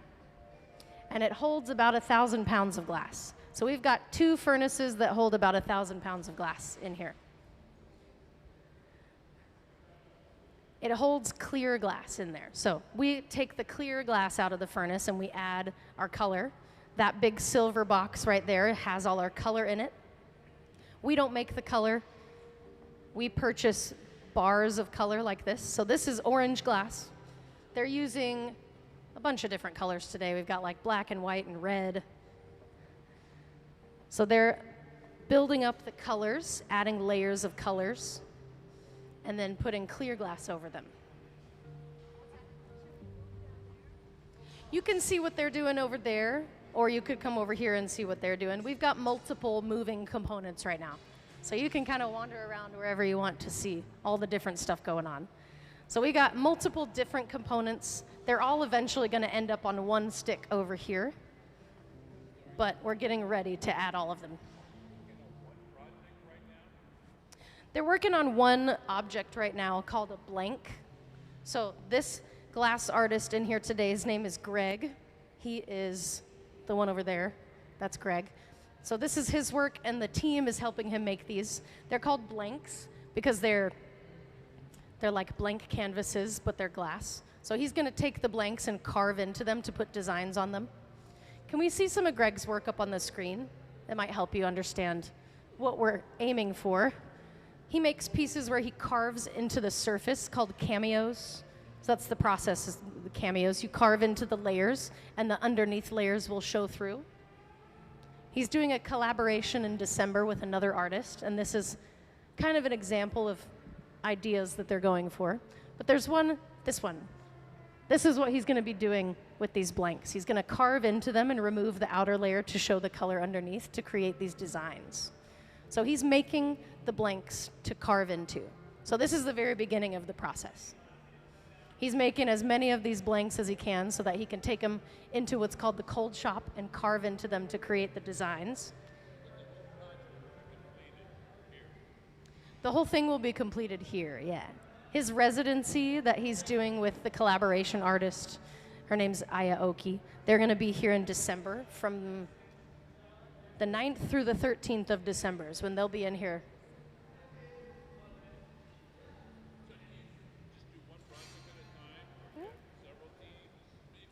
Depending on what you're making, it can get really intricate with lots of teams working all at once. Like today we've got this bench and that bench over there. They're all working together to make one object. But glass blowing is all about temperature and timing. So they're lining up the temperatures and timings of their separate objects to put all together onto one stick. It's all going to end up on this one blowpipe eventually. But we've got parts over there getting ready, parts over here.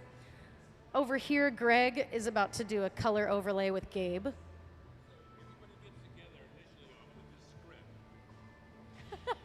Kind of.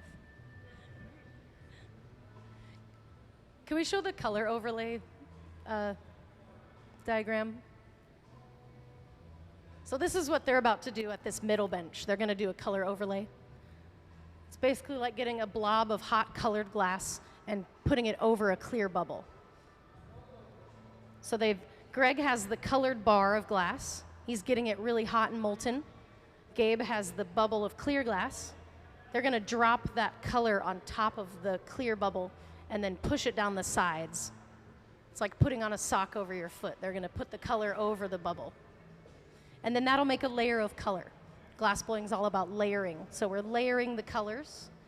And once they're all layered in the right shape and cold, he'll take it and grind into it to remove layers to show layers underneath. Grinding, yeah. You can, when glass is cold, you can grind into it with like diamond wheels and things like that.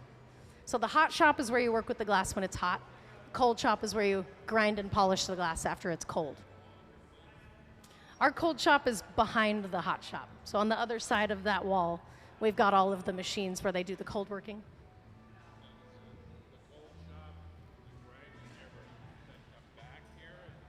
That's actually what they're going to do, yeah. They're going to grind into these, and once they grind into them and have the patterns, they'll heat the glass back up.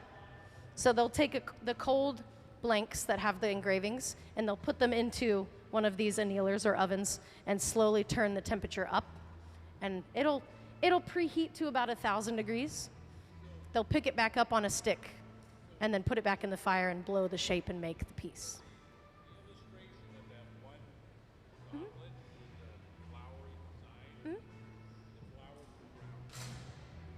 Yeah, the design's carved into it when the glass is cold, and then the glass is reheated, brought back in here, and blown out into something. So they're at the beginning stage. They're making the blanks to carve into, and then in December is when they'll bring those back in here, heat them up, and make something else out of them.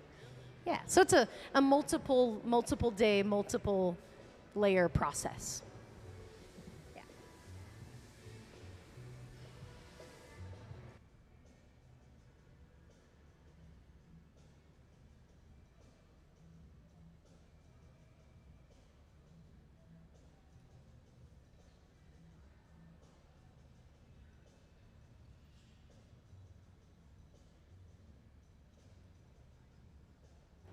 So now Gabe over here in the black hat is doing the color overlay. He's pushing the color down the sides to create that layer of color on top of the clear bubble. That's going to be the inside of the blank, and they've got more layers they're going to add to it. We'll blow that out a little bit later. They have a bubble in it. They just don't need to blow it up yet. They want to add all the layers before they blow it. So they're going to do something called a Swedish overlay once it's time. They're building the layers of this one up. And over here, Sarah is gathering clear glass on top of a white glass. So our bubble that we add to the very outmost layer of the piece will be white. So that's the outmost layer they're getting ready to add to this piece when it's the right size. Yeah. A Swedish overlay, you take a bubble, like the bubble that Sarah's blowing out. You take the bubble and you smush it onto the top of this piece, and then you flip it inside out, and flip it all the way inside out to layer over this one. So Swedish overlay is a really cool process. They're going to do that soon. They just need to get more layers on this one. Like Gabe is going to get more clear glass on top of this. And when they're getting ready to do the Swedish overlay, everybody will be over at this bench. So you'll know when they're about to do it, because they'll all come over here. This middle one, yeah.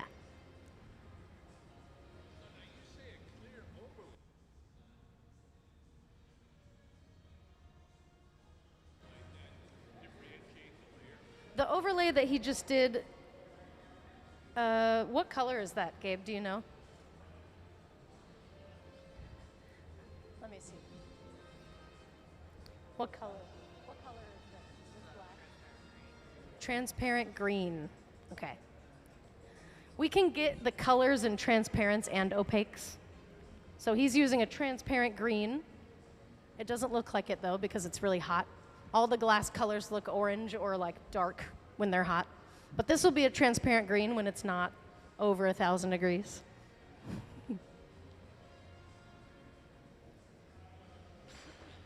but the colors come from different metal oxides. So the green is like tin, chromium, or iron. We learn what metal makes what colors because we buy the color at the store, and the metal that it's made of is what dictates how much it costs. So we learn which ones are made from more expensive metals so that we know if we have to buy expensive color. The most expensive color in glass is pink because it's made from gold metal oxide. Yeah, pinks and purples are made from gold. Yeah. But there's chemists that specialize in making glass colors that make these for us, and we go buy them at the glass color and supply store.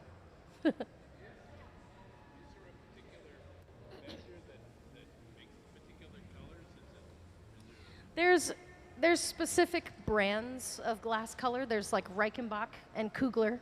Those are both in Germany, German companies that make glass color and then ship it over here and we buy it from the store. The glass color and supply store in this country is conveniently located in Seattle, not very far from here.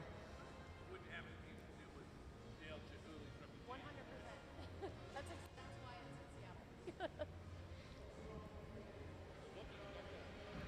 But he just got more clear glass. He gathered more clear glass on top of this. So we've got a fresh layer of molten clear glass. It doesn't look clear because it's molten. It's really hot, so it's glowing orange. But that's clear glass that he just encased all of that in. I think he's probably going to do it one more time. We build up the glass in layers because the glass is so molten in the furnace, you can't just scoop it all out at once. You have to do it little by little, build up the material. So he's probably going to go back in the furnace one more time to get another layer of clear, and then they'll shape that up and add our Swedish overlay, which they're preparing on that side of the studio.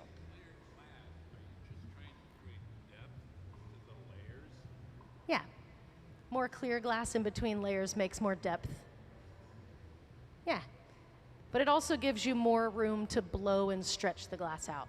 If it's thicker, you can blow it out more, because as you blow the glass, it stretches and gets thinner. So if it's really thick, then you can blow it out really big. Or you could make a thick piece that has a lot of depth because there's so much clear in between the colors. get a sense of the end product. Are we looking at something similar to that size with what he's doing right now? I think what he's going to make is going to be bigger than those. He's going to be collaborating with another artist, and they're going to be putting their work together. So that the pieces will be bigger than those ones over there. Yeah. I don't know exactly how big they'll be, but they'll be bigger.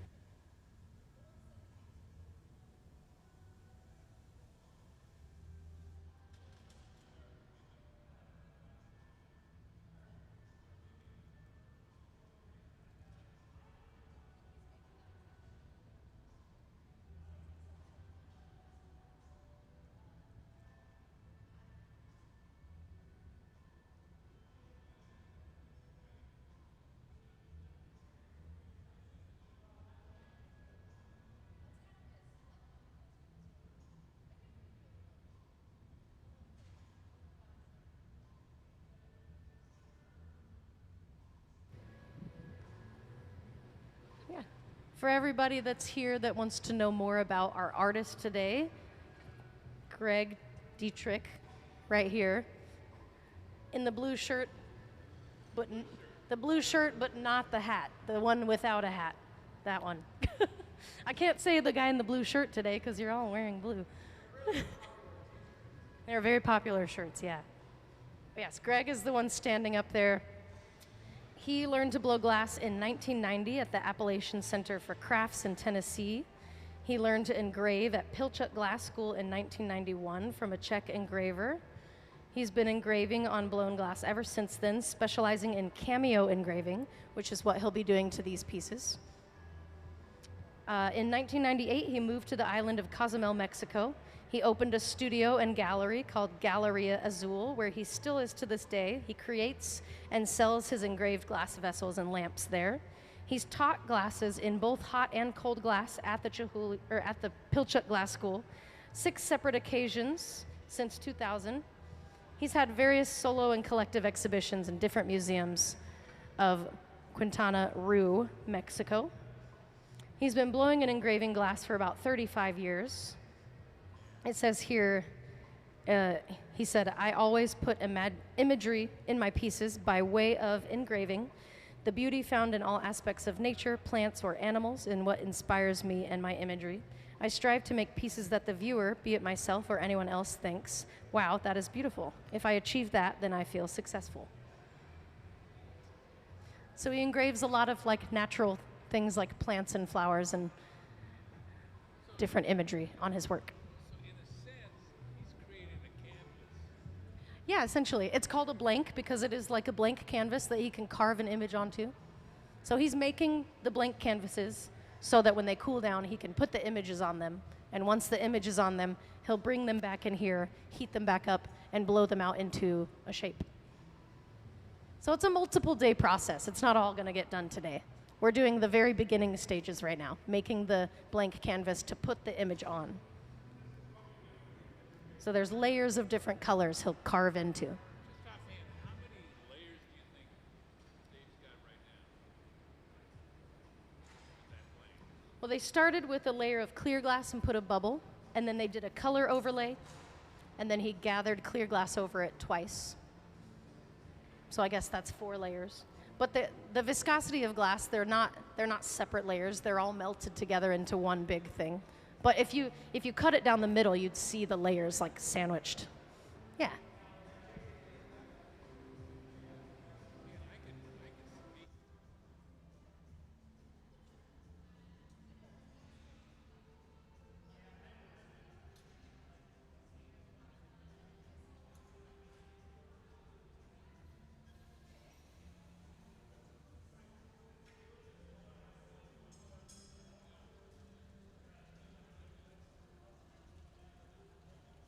They're using a water fountain thing that cools the pipe down so you can hold it up higher.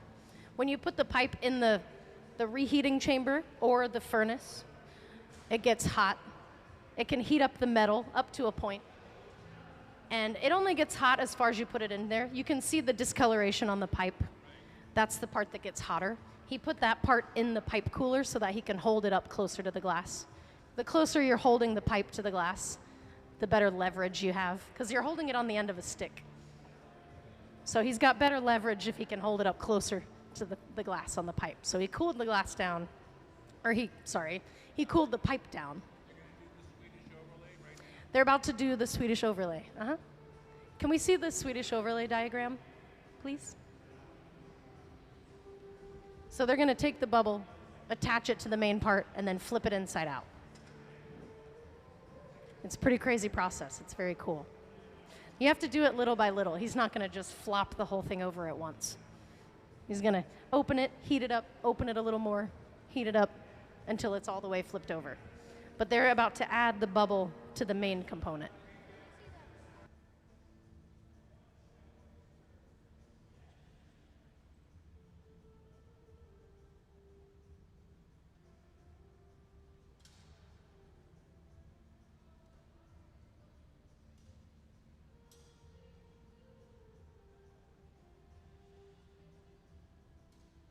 So they're lining up their temperature and timing to attach these 2 bubbles together.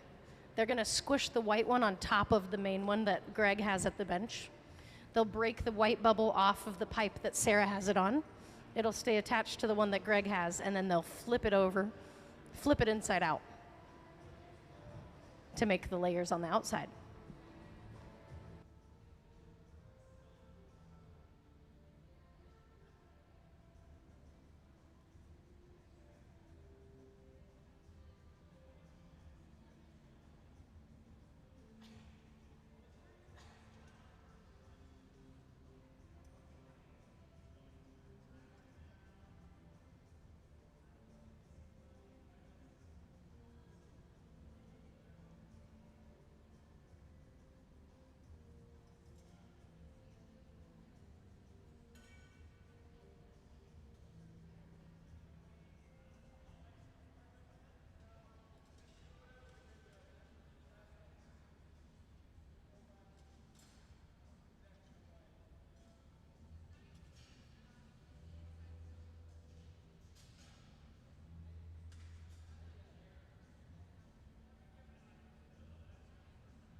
The colors are made from different metals, so the colors don't blend together like paint would. The, the colors just kind of stack on top of each other in layers. The metals don't blend together like paint pigment.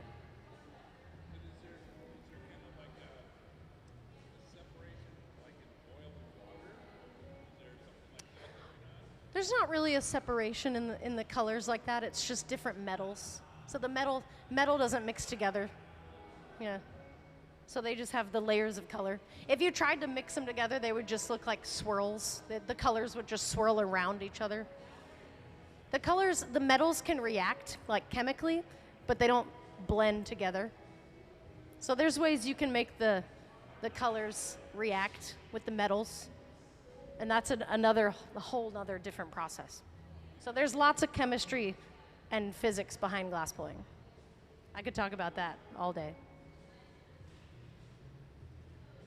But yeah, he's flipped that bubble inside out. Now we have a layer of black and a layer of white on top of each other.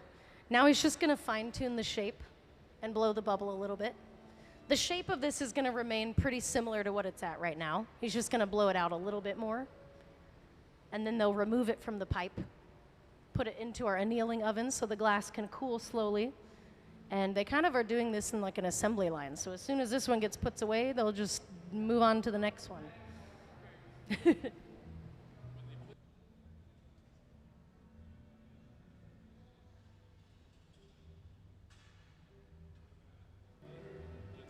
It's more, the glass cools at different rates depending on how thick it is.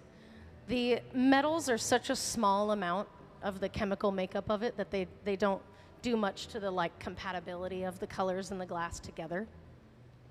You can get colors that are incompatible sometimes, and that results in the glass breaking. But typically whenever the chemists make these, they make them all compatible to each other because we're gonna get all the colors and use all of them together. So they make them all compatible. Every now and then though, something goes wrong with the batch and it's not compatible, and then you find out when you take the piece out of the annealer and it's broken, that it's not compatible.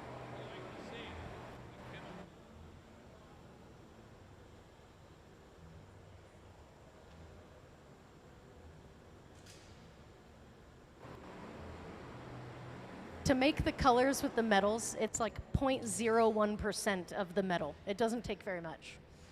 It's like you put a drop of food coloring in a cup of water and the whole thing turns that color. It's not exactly that process, but it's similar. You put a very small amount and it makes all the glass that color. And then they sell us bars of that color. Here it is. So we go to the store and we buy these, and then we heat them up, add them to the piece to make the layers. Yeah. Yeah, the consistency of glass is a lot like honey. When it's really hot, it's moving around a lot, and as it cools, it gets stiffer until it eventually gets so cold that it's frozen. So it's all about the temperature and the timing. So Gabe is blowing into the pipe, and he's shaping the piece right now as we're expanding the bubble. He's using a pad of wet newspaper to shape the glass. As long as it's wet, it creates steam. So it's really, the glass is riding on a thin layer of steam in between the paper and the glass, and that's what's shaping it. I think it's called like the Lazenfroth effect. I don't know how to say the word. Lazenfroth, something like that. I'll have to look it up so that I can pronounce that word correctly, because I don't know how to say it. I don't know. Lazenfroth? I think it's somebody's last name. Yeah, it's the thin layer of steam in between the paper and the glass is shaping it. The newspaper is just the vessel that carries the water that creates the steam when it touches the glass. Science.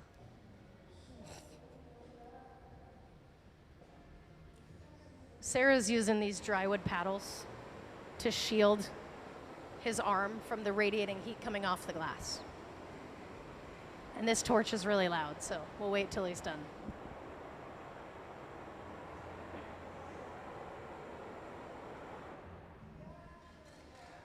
But Sarah's using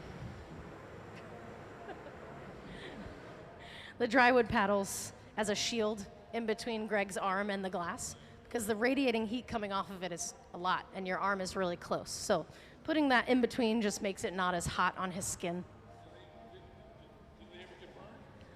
You get burned sometimes. It's like working in a kitchen. There's hot and sharp stuff. You're going to touch it on accident once and try not to do that again. But it happens. The more experience you have, the less likely it's going to happen. But it still happens every now and then. Right now, he's carving in what's called the jack line. That's where we're going to break the piece off the blowpipe.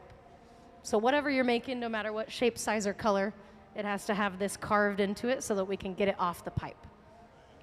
That's how we're going to control where it breaks when we take it off the pipe. Yeah, it's essentially a score mark. Or like the perforations in a chocolate bar. When you break the bar, it breaks on that line. So he made that line. Now we can break it off the blowpipe, and it'll break in a clean spot instead of sending a crack down a random spot of the piece.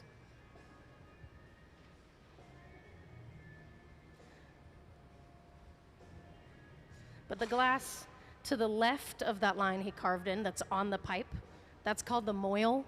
And the moil is like the anchor that holds the piece onto the pipe. So the moil's not going to be part of the piece. So that line where he carved it in, everything to the right of it is going to be the blank. And once it cools, he'll carve into it. The glass that's on the pipe, the moil, that's just going to be put into a bucket. It'll crack, and we can read.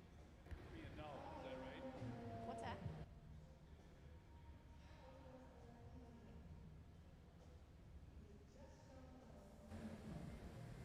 Yeah, they're about to load this into the annealer.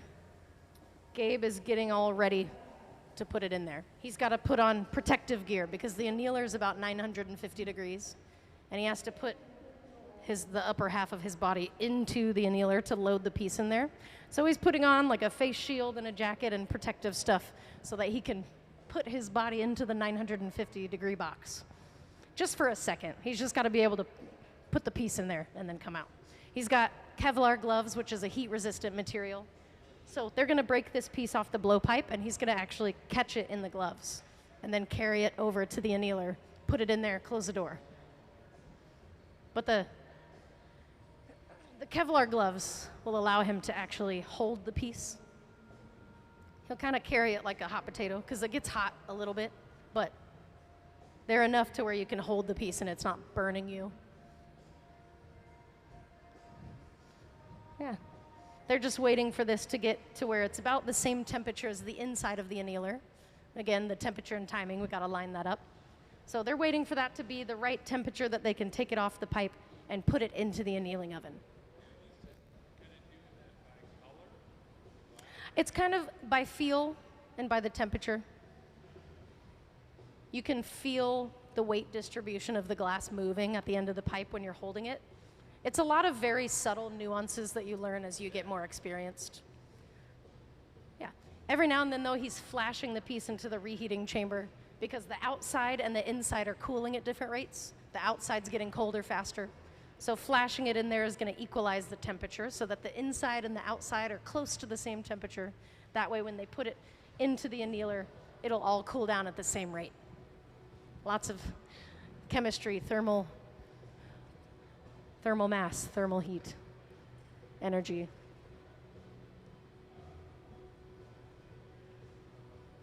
But if it's the right temperature, you put water on the glass, it shocks and cracks the glass. He'll tap on the blowpipe, the vibrations will go through the pipe and into the glass, and it'll break right there on the weak spot.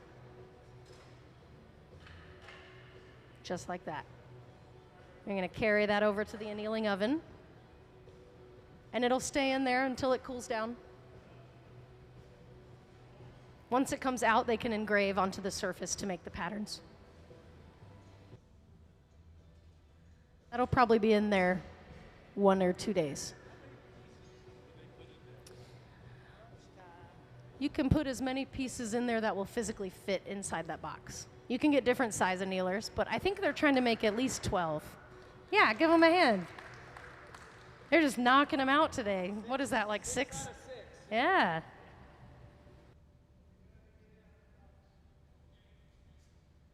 Now it's lunchtime. We'll be back at 1:45 to 2 o'clock.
So the task here is to create a windshield for this rocket ship that kind of favors and lends to some of the those rounded organic shapes that are heavily featured in the exhibition. These ball barrettes have significant meaning. This rocket ship houses 2 pairs on either side, and so the windshield will essentially be an amalgamation of spherical elements, similar to like if you would blow bubbles at the end of that wand, where those bubble clusters just kind of come out and just fall alongside the wand, just kind of going for an organic shape.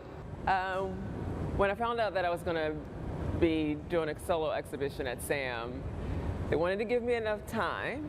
I create immersive installations, so that requires a lot of planning and building out and that sort of thing. But when the year was 2025, that meant a lot of things. So I just knew that, hey, we're here, 2025.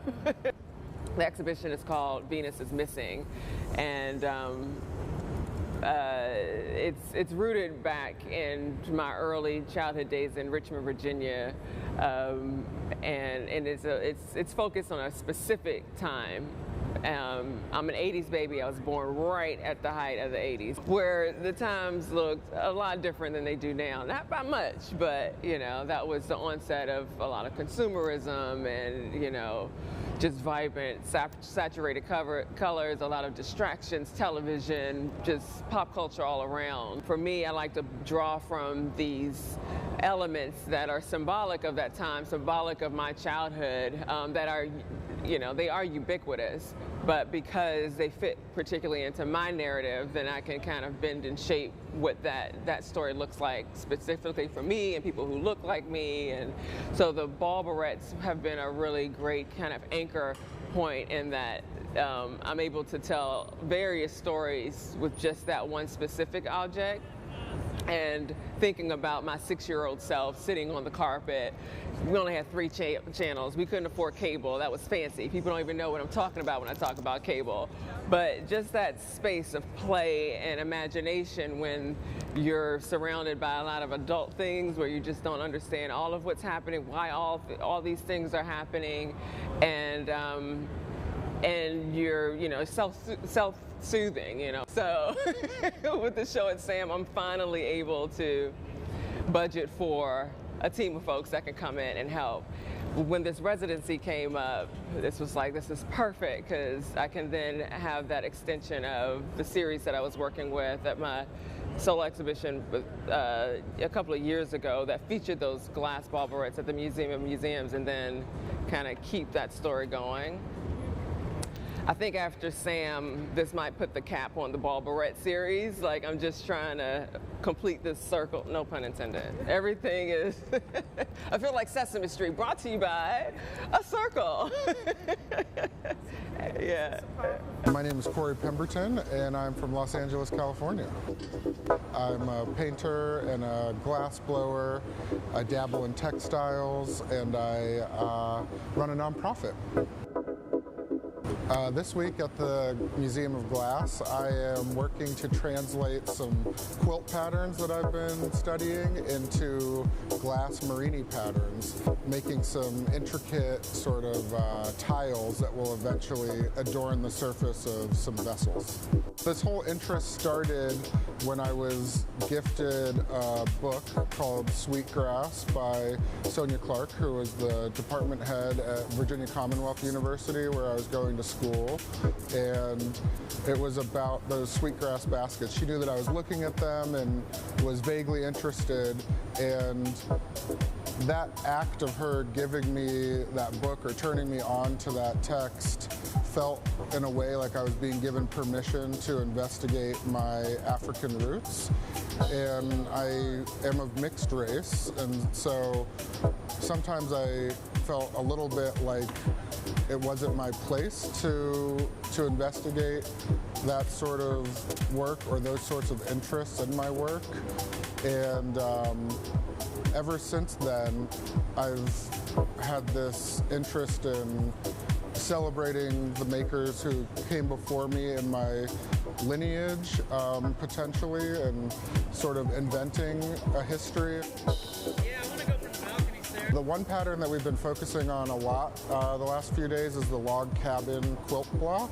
So on the Underground Railroad, there was this block that if you saw it on a quilt that was, say, hanging from a clothesline or on the outside of a barn or a home, you knew that that was a place that would be safe for you to stop and rest on your journey to freedom.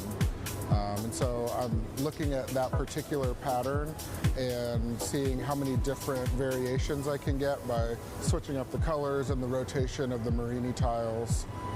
I also have a painting practice, so I do a lot of portraits and interiors of people who have historically not been included in the conversation in galleries and museums in terms of historical portraiture, people whose bodies fall outside of that, and who are typically depicted in moments of trauma or being extraordinary. I try to show people just existing. It's just been a really amazing opportunity already. We're only halfway through, and you know, I knew it would be special to have this amazing team here at the museum work on my designs, but there's all these little things I didn't anticipate, like how the work and the designs would develop with the minds of all of these craftspeople. You know, they're not just technicians, they all have their own background in art and in craft that is informing the stuff that we're making this week. And so yeah, I'm gonna leave with a lot to mull over and expand upon, so I'm really excited about that. I've got a A lot of things sort of on the horizon. One particular opportunity that I'm really excited about is an exhibition at the Mint Museum in Charlotte, North Carolina. I'm also doing a lot of work through the nonprofit Crafting the Future that I co-founded and am the director of. We have an event series called Better Together. The last time I was on this hot shop floor was for the closing demonstration for the Tacoma Glass Art Society conference. We've got one coming up at the end of this month, actually, at the Pittsburgh Glass Center. So getting ready for that, really excited. We'll have a team of black and brown craftspeople coming from across the country to celebrate one another and invite the public in to learn about glass making through our lens. So those are a couple things that I'm really excited about.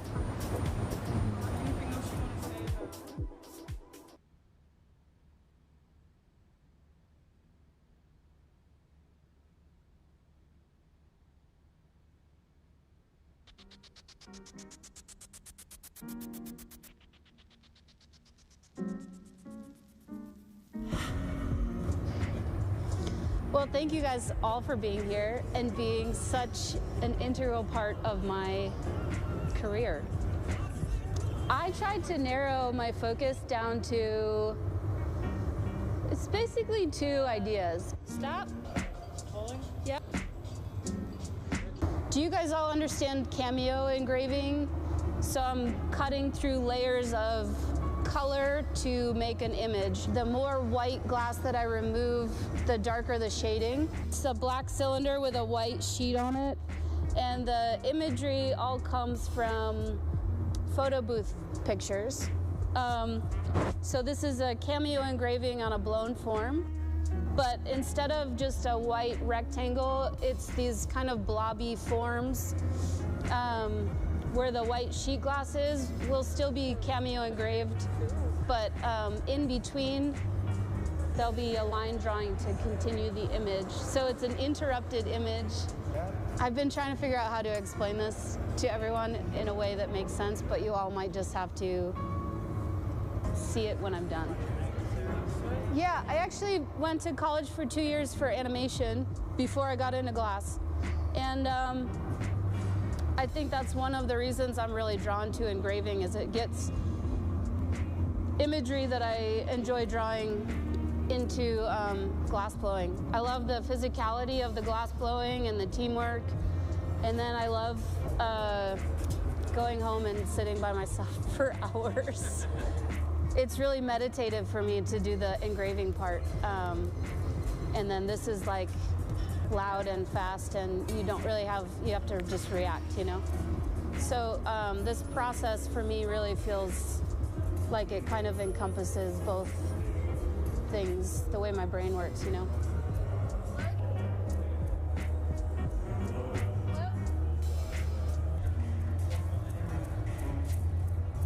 A little blowing.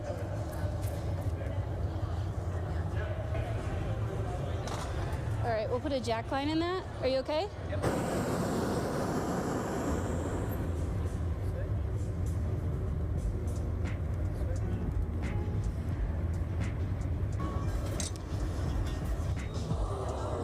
Yeah, I just want to blow it up now, Nick. Okay. How do you feel? Good. Okay. Yeah, do you want torching or anything?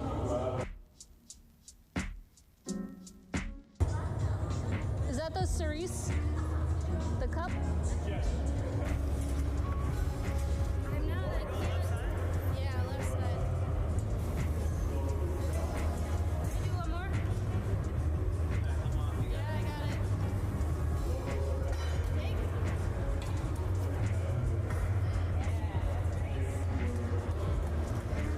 Yay, Sarah, that's a great one. Hi, my name is Benjamin Cobb. I'm the hot shop director and one of the glass blowers here at the Museum of Glass. Originally, I'm from Newport, Rhode Island, and I've been living in Washington State for 22 years. Yeah, I would describe myself as a maker or an artist. I pursued glass making in art school as a material, and then I was always interested in the process of glass blowing, the pursuit of sort of technical excellence, sort of a lifetime learner, if you will, and a problem solver. So I like to have all these techniques sort of packed away in my brain so that as I think about what I want to make, I might be able to pull from that to realize my ideas. I spend a lot of time outdoors with my family. We spend a lot of time on the water, fishing, hiking, camping. So a lot of time to take in sort of the natural wonders, as it were, and be inspired by them. Very lucky to have Olympic Color Rods sponsor me this week, and use this time here at the Museum of Glass to experiment with those. And one of the things I've been wanting to try for a while, is layering up three colors.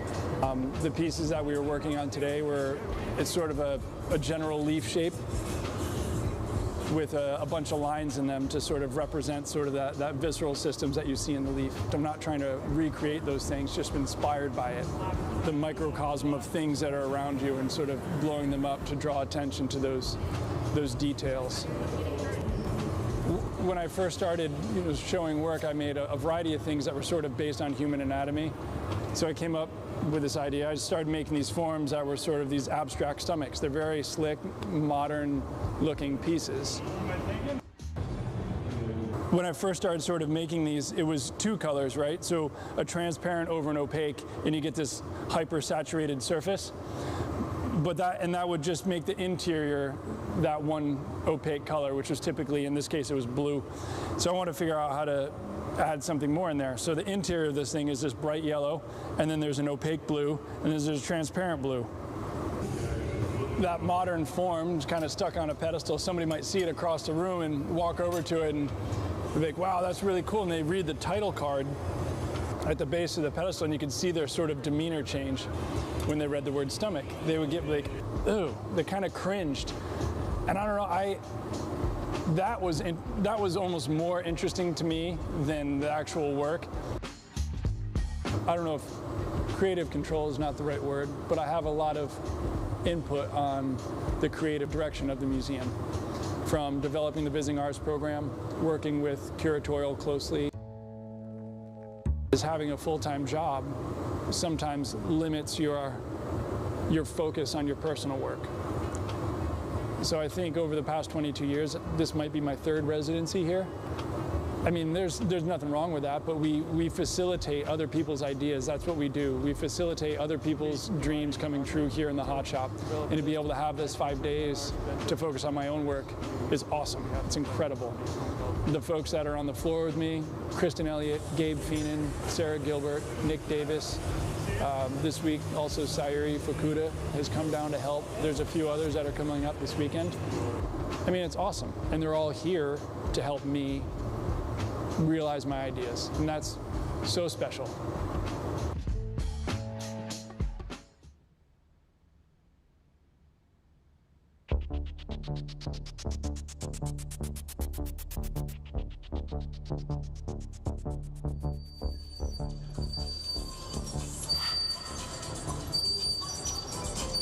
All right, start to go flat, Nick. Yeah, Jordan, push it forward. Stop.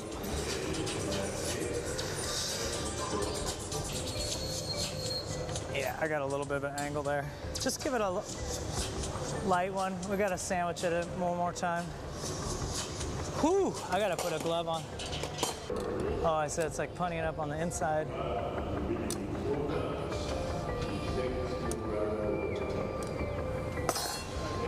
I'm sure it's in like beautiful.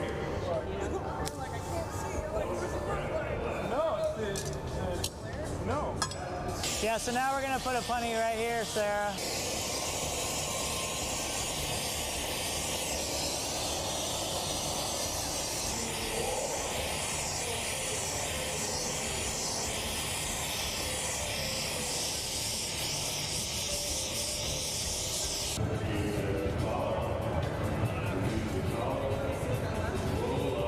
Ben, you wore cargo shorts so long that they come out of style, in style, and back in style.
Flip.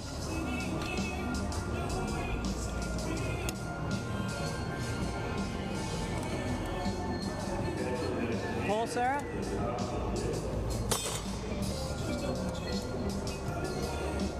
Keep pulling. Good.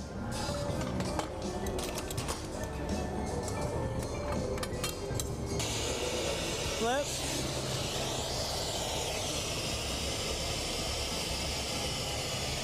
Take it. I got it. To the side. Go up again. To the side. You can go this way, Ben. Either way. Nice. Flip.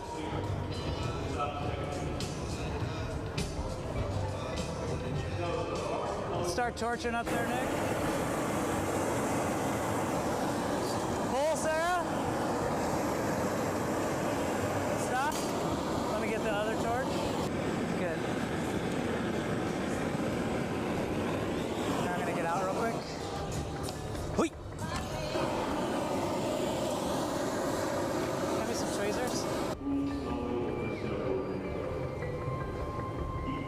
We'll make some small stuff tomorrow.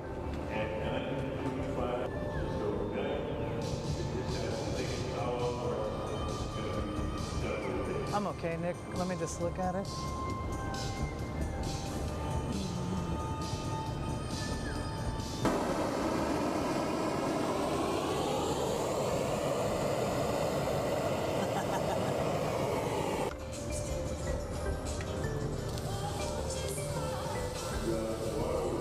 How's it coming off? You want it flat or on edge, Nick? Edge. Flip. One more flip. All right, take it.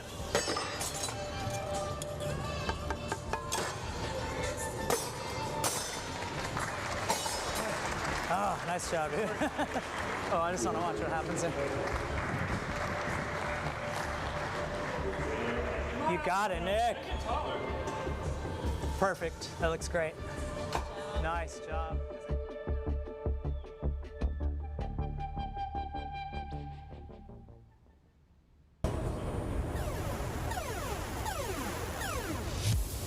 My name is Eleanor Anderson, and I currently live in Hamtramck, Michigan, but I'm moving to Portland, Maine.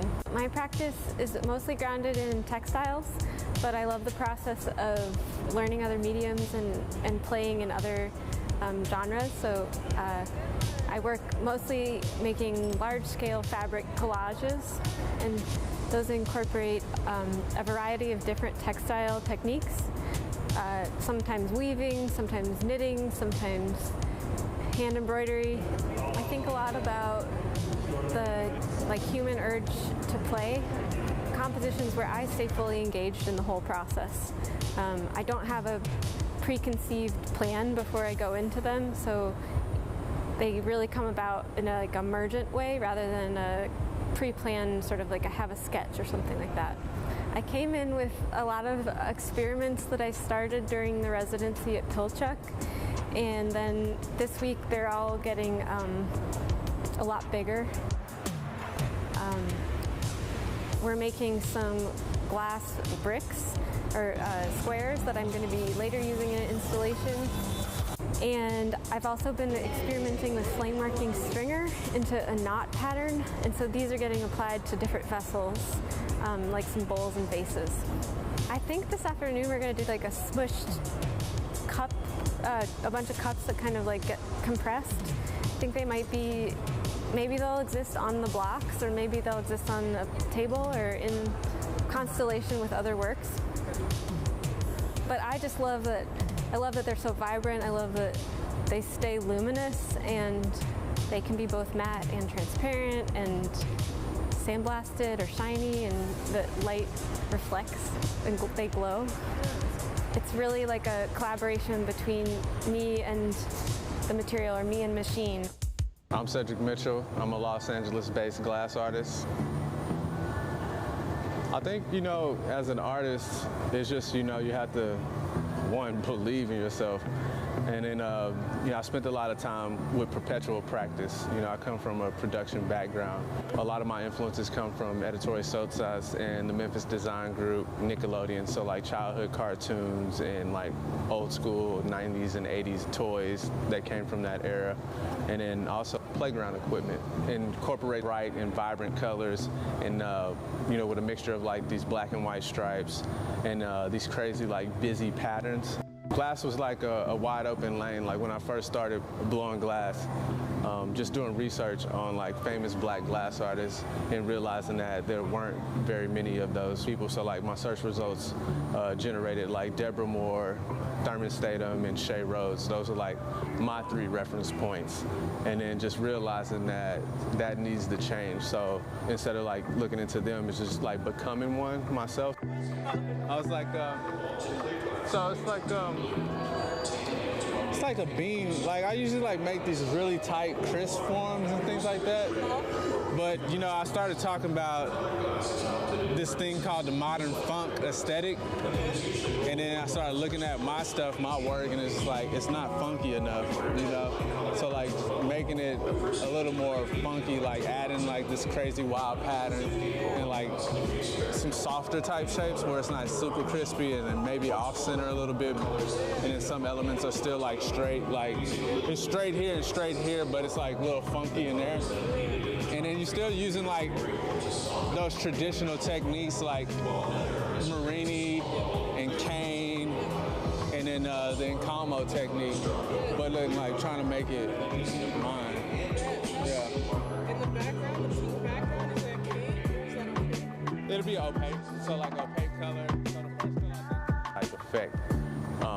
And then also like planning to like how can these vessels or these patterns that I'm creating with traditional techniques also roll over into like fashion. Fashion also plays a role as me being like a former musician or a rapper. So like being highly involved in fashion and staying in tune with those things. And then also like hip hop as well, like the graffiti art, the cheetah print came from like fashion, like back in the 90s and the 80s where that was coming about. And then also like wrestling, so like my favorite wrestlers also had like bright colors like Macho Man and then like Sting.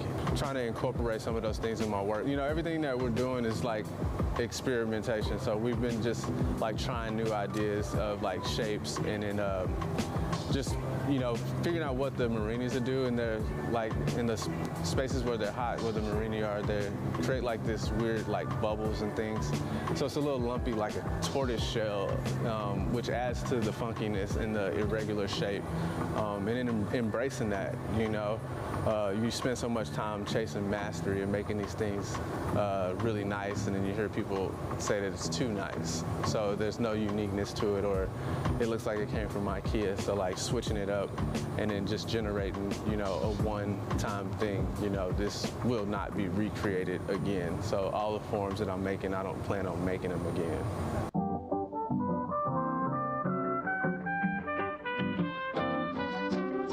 My name is Nate Watson, and I live and work between San Francisco and Louisville right now. I work between disciplines and mediums.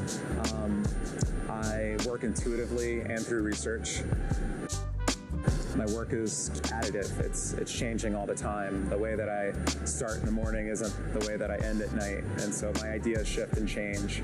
But there's a visual language that I've carried with me for the last 25 years.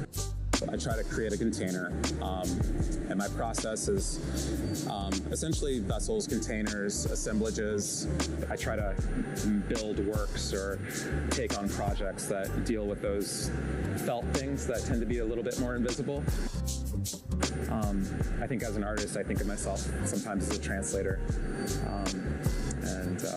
and also making things I've come to understand is really healing for me as well, and I think it is for others. Well, the funnel is a shape that I've worked with and around for a long time now, and I just did a little bit of research and kind of looked up that form and that shape and found that it had been applied to everything from universal expansion and the shape of the universe to also data visualization and how people chart issues and things like that. You can segment different parts, their facets and things like that. And for me, it's become more of a metaphor for the accumulation of experience and things, and having those things be focused down to like a point or a moment. So all of the experiences, the things that everyone's done to get to that level where they can work together seamlessly, and then focus all that energy in that moment and make it happen, that is the funnel. And the funnel is actually happening. It's the team. It's a group of people making the work.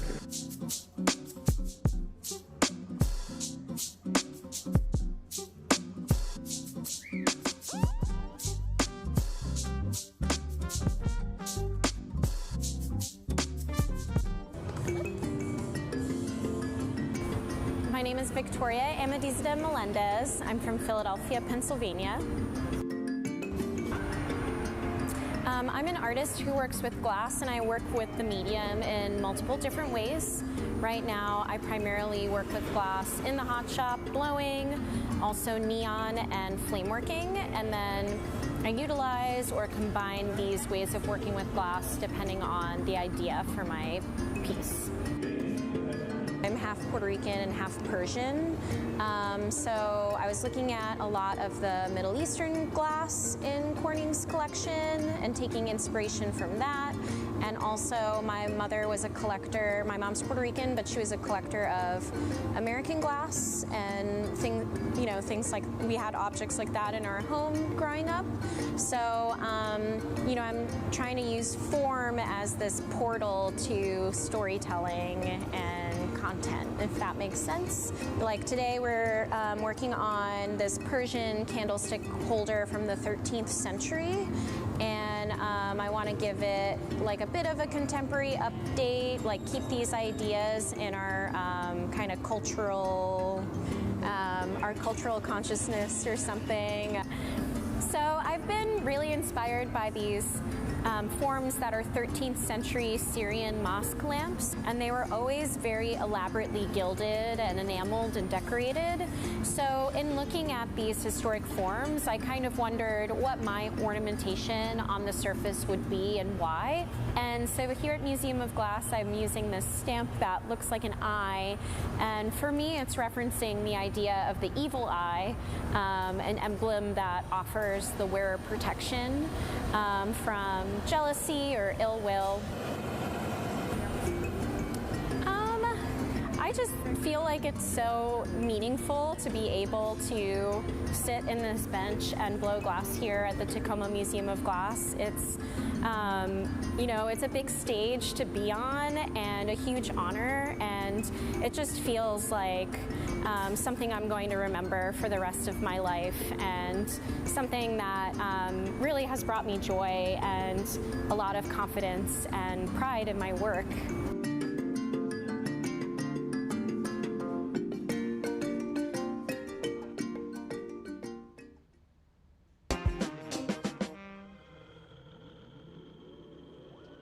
I like to explore many different techniques in glass making. I feel like glass just has an endless amount of techniques to learn, and I like to sculpt glass, and I like to play with different techniques, and I like to combine different techniques too. In making the ammonites, they're kind of a challenging form to make. I think that's why I keep making them. It's like maybe trying to find the perfect wave. Yeah, what I like about the ammonites is that it's just kind of a cool index fossil that dates the layers of Earth. So I think it's an interesting idea that makes me think of our past. I feel like in making the ammonites, I started to cut them open and see what was happening on the inside. So I felt like what do I really love from that? What do I really love from that? Does it really have to be an ammonite or a shell or a thing? And then I felt like, well, let's just play around with the glass and let it do its fluid thing and make marini and do color folds and chop it up and see what that looks like on the inside. I love how you can see them turning in the shop.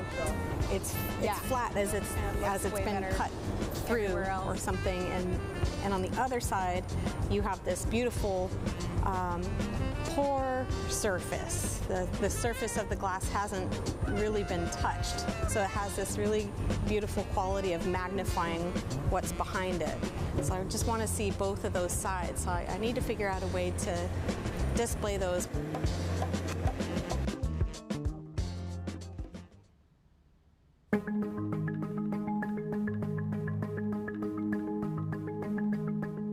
My name is Fumi Amano. I'm originally from Japan, but currently I'm living in Seattle area.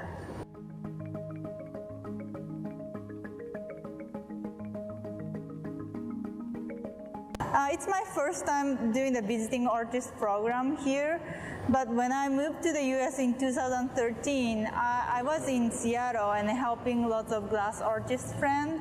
So because I really wanted to experience in glass studio, so I was kind of helping lots of glass artist friends in this hot shop as well. I was assigned to make a sculpture with glass for a new concourse C at SeaTac Airport. So I'm working with the museum team to create lots of rondelles for that sculpture.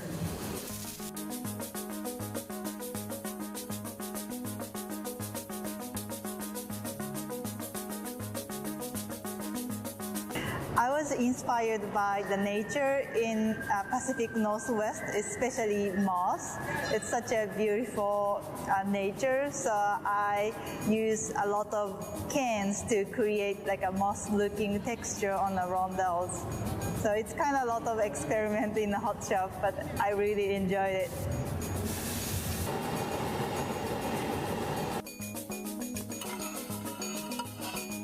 Yeah, I can't wait to make rondelles with it. It's a kind of like a patient time, like, you know, pulling cans 1 day, 2 days, all days. But, you know, after that, we can just roll up and making lots of rondelles. So I can't wait to do that.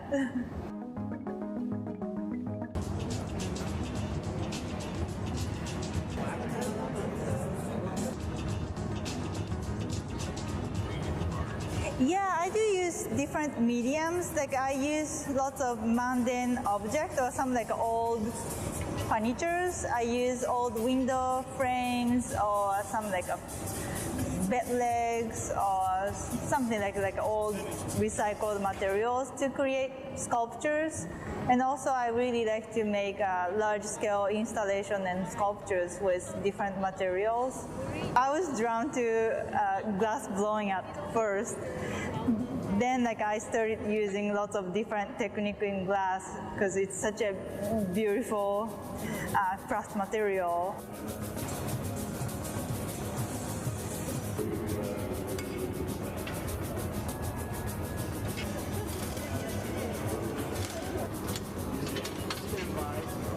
Yeah, it's so satisfying to see a really good glass artist manipulating glass so smoothly. It's so satisfying to watch. So, yeah.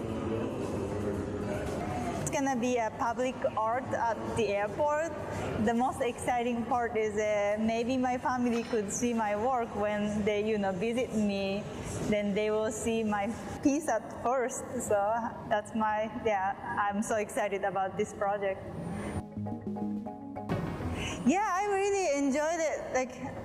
I see a lot rondelles we made yesterday.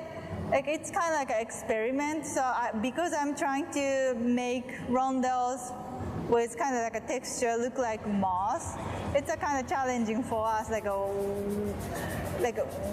how to make and how it would look like as a result on the rondelles. So I really like how it turns out. Like I have a lot of designs on the paper, but working with materials, that would change a lot how it would look like in real glass. So I really enjoy the kind of like a conversation with the material. Okay, I want to do this, and the material answered. So now I see the answer, and now I have to go back to the material what I'm gonna do. So I really enjoyed that conversation with material so far.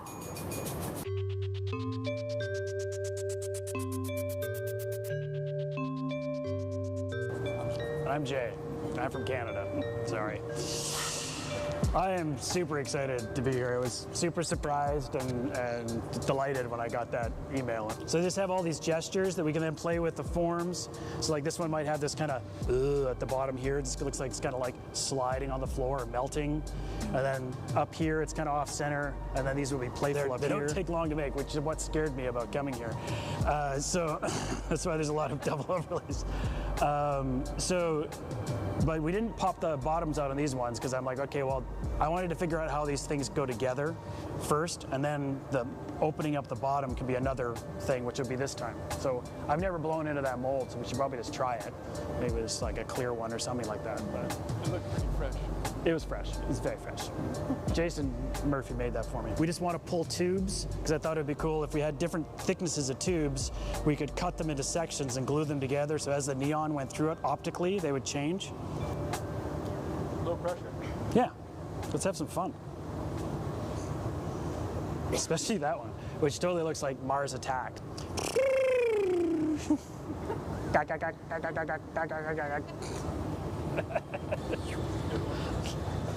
That's where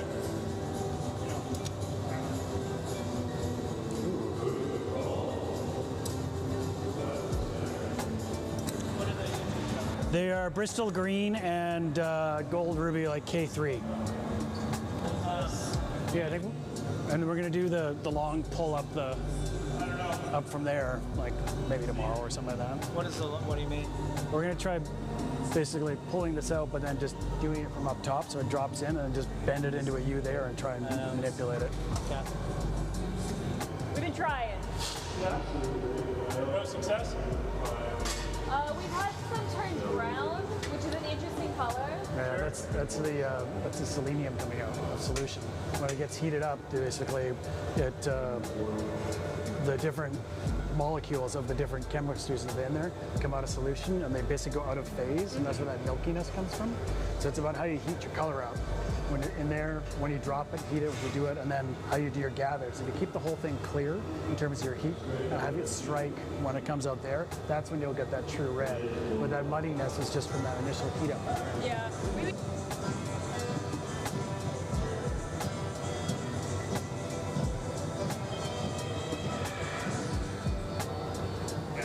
It'll be great. That's how it works. I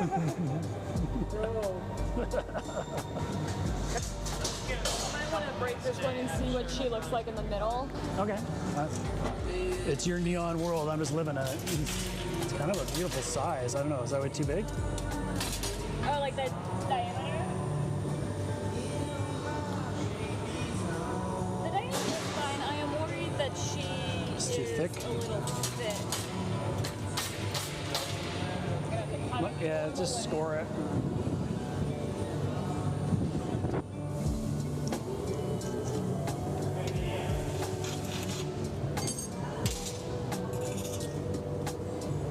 She might even be a little thin.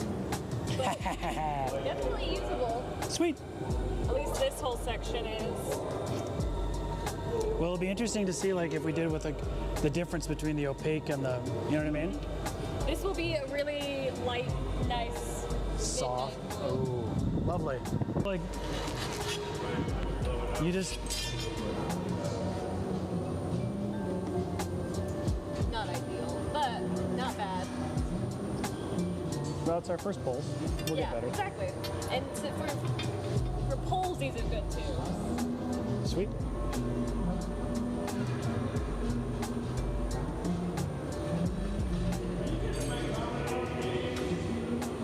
Oh, this is beautiful. Is that cool? Okay. Yeah, you're just gonna do one gather over? No, probably two. Like the tube should be about that big. Yeah, 2 gathers? Okay. Yeah.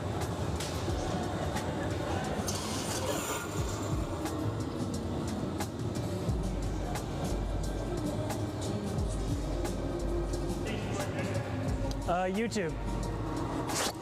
This is a thicker thing, right? That's smallish thing? Yeah. So I think maybe the tube should be about like that wide. Okay. And how finished you is like? It doesn't even have. That seems big, but. Yeah, it could be big. It could be big, I guess. But, well, I don't know. I'm just, so 2-inch diameter. The green is denser than the pink, so. It's a good question. I think I got 2 gather.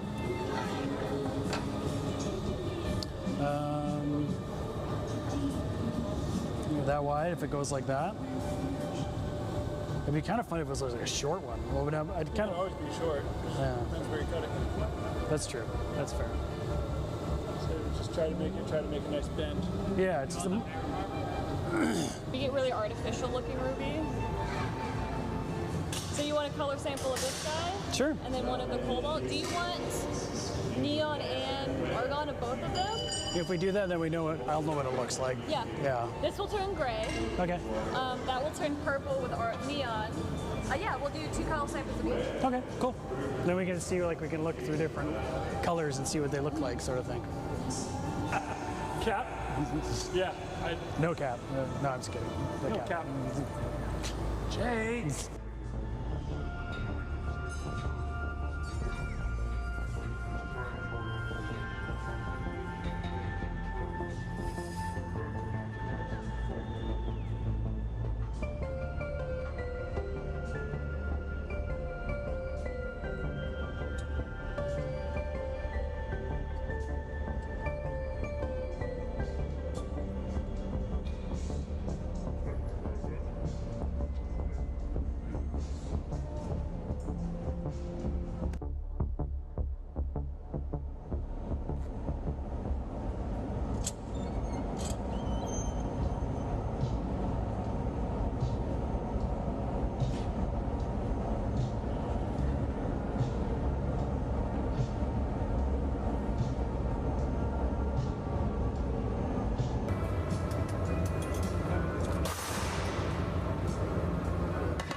My name is Jason Christian. I reside from Ballard, Washington, originally from Coopville, Whidbey Island, Washington. I've been making glass for 28 years. I started in a factory called the Glass Eye Studio in Seattle, Washington. I was lucky enough to be in Seattle where it was the golden era of glass in the city. There was lots and lots of studios, so I could at any given day walk into a studio and just open the doors and learn. I started coming here months after it opened, so it's been fun to grow with the team and know everyone and meet all the people that have come and gone and stayed, and it's a part of me and part of my career, so I'm grateful for having me and being a part of my life.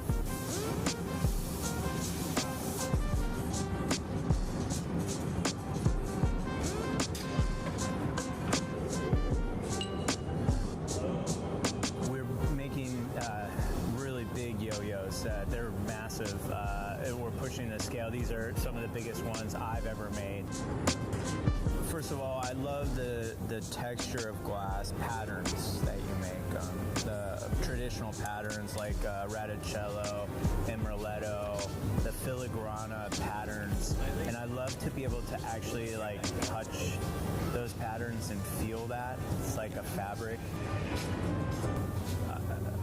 The patterns and colors, I make those all by myself.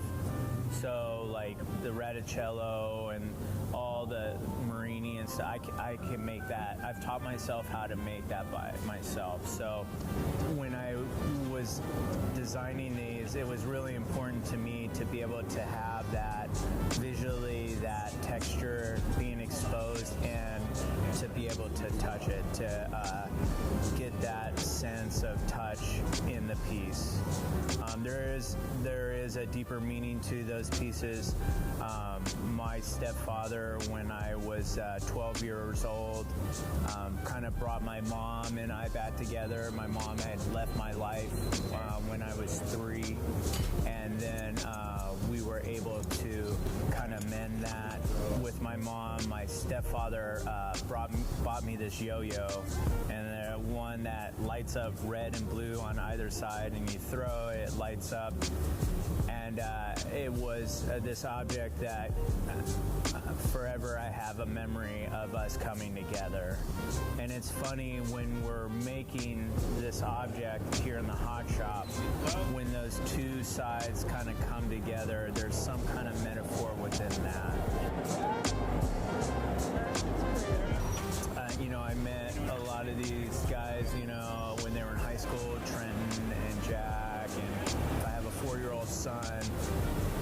It's cool to kind of get in touch with the youth that way too, so I kind of know what's going on in my son's life a little bit, so yeah.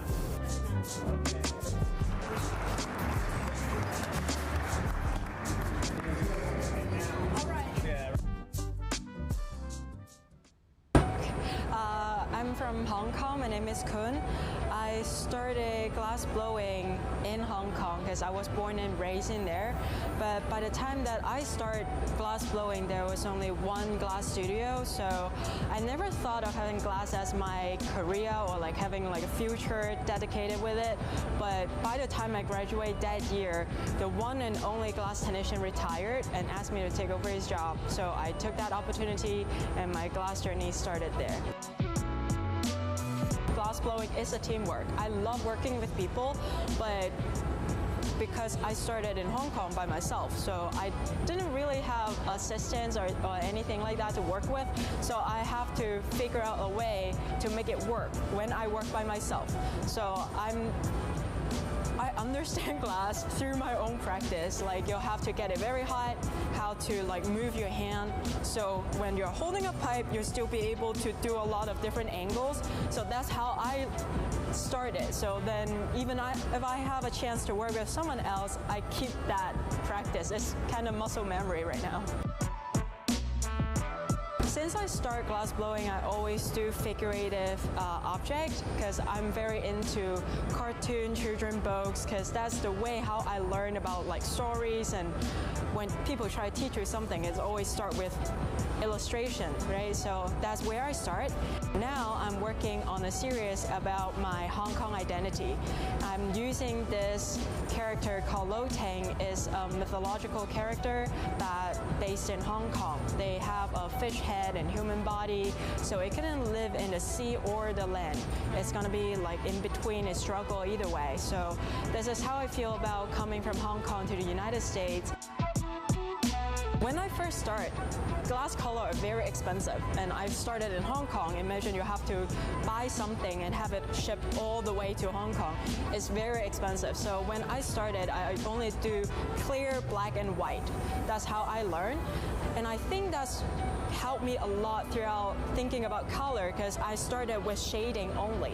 So then I have a more understanding of, okay, how could I make work actually look cohesive when it put together with color. So that's how I learned, that's my practice. And then I came here to the United States taking workshops from a lot of different people, like Karen, Jason, Raven, Robin, and Julia.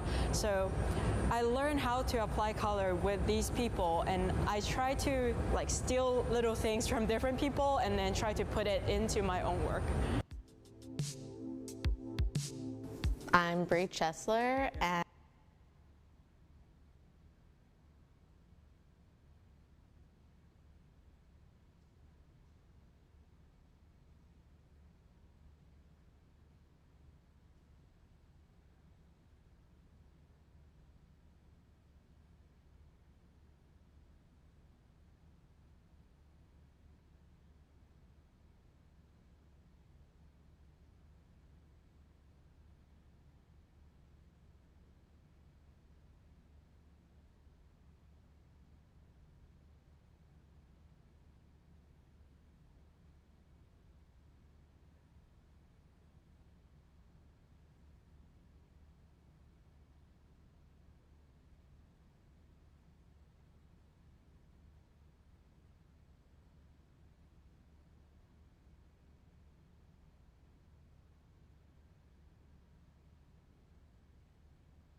All right, microphone check. You guys can hear me okay?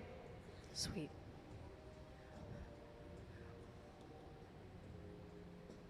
You're back. So we just got back from lunch. We're getting started here to make some more of Greg's blanks. So this is Greg over here. He's making what are called blanks because they're blank pieces, like a blank canvas. We're putting layers of color together, and he's going to engrave into them to make designs, which is the images you were seeing up there. They're not there right now, but you were seeing images up there of some of the work he does. If you layer the glass and then engrave it and carve away at it, you show the layers underneath. You can blow that out into a shape and make something that has a pretty intricate pattern engraved on there. So they're making the components that he will carve into. He has a residency in December where he's going to take those carved pieces and blow them out into sculptures and pieces. So we're making the very beginning of the process today. Kind of doing it in a sort of assembly line type fashion. So over there, we have Sarah and Ben, who are making the pieces that will be brought over to Greg and attached to his pieces. But I'll start at the beginning, in case you guys have never seen glassblowing before or anything. Can we see the diagram of the furnace, please? So it all starts, in here is called the hot shop because the glass is really hot. It all starts with our furnace. And the furnace, we've got two of them. That one over there, the door is open right now, so you can kind of see inside it.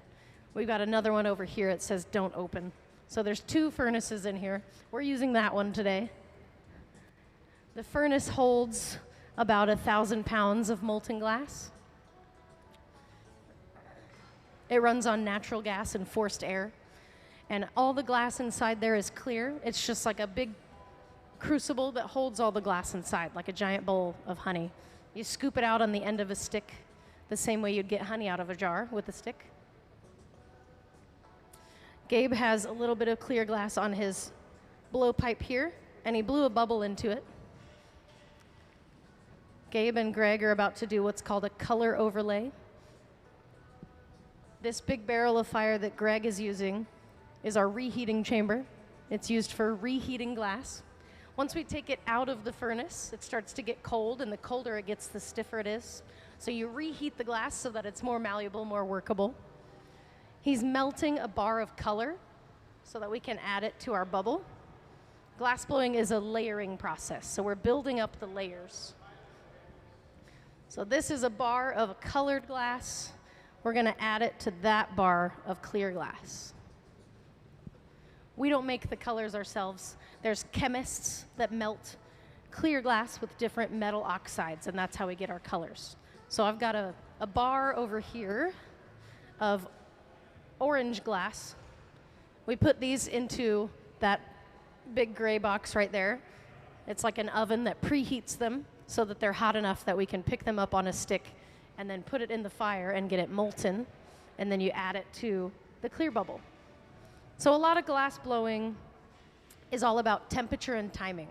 So most of the time they'll be lining up the right temperature and timing to do the next part of the process. Right now we really just got started. So they're building up the layers of color. And later on in the process we're going to do something called a Swedish overlay. So there's different types of overlays. We're doing just the basic overlays right now. Gabe is holding the pipe up with the bubble of clear glass. Greg is going to bring that bit of color over to Gabe, who will take it and add it to the clear bubble. And it's molten, so we'll push it down the sides. It's like putting on a sock. We're going to put the whole thing over the clear glass.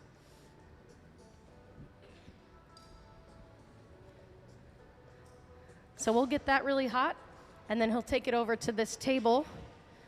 This table's called a marver, M-A-R-V-E-R. He'll roll the glass on the marver, and that'll shape it and push the color down the sides of the clear.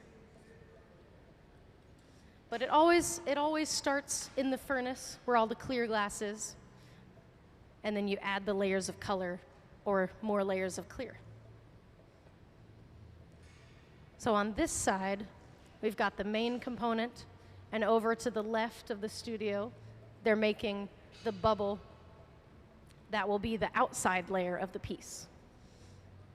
So for Swedish overlay, we'll take that bubble that's going to be on the outside, they'll attach it to the main piece, and then they'll flip the bubble inside out, which will fold it all the way around the main piece. We're quite a ways away from doing that part, though. We're going to build up all the layers. You can also encase the layers in a fresh gather of clear glass. So they'll be going back into the furnace and adding more glass to it as we go.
To make one of those pieces probably took about 20 minutes for these guys. If you're not as experienced, it would take longer. The more experienced you are, the more efficiently you can work. Yeah. It's all about the temperature and the timing and the layers and bringing the glass together at the right temperature and timing.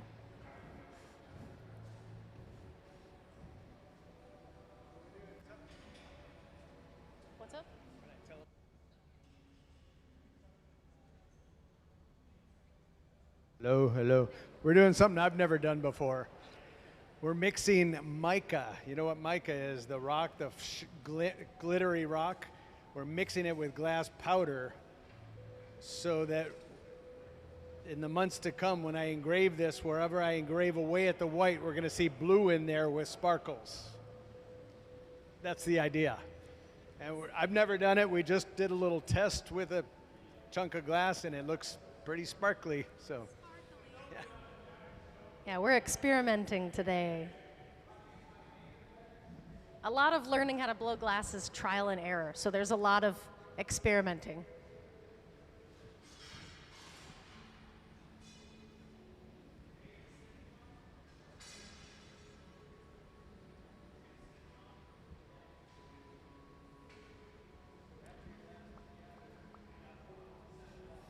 The color of this piece that Gabe has right now is pretty similar to this color. It's like a cobalt blue. It doesn't look like it right now because all the color is very dense and the glass is hot. All the colors glow orange when they're hot because of that thermal energy radiating out of the glass, creating the light, the energy. So all the glass looks orange when it's hot, but when this is blown out bigger and it's cooled down, it'll be this color.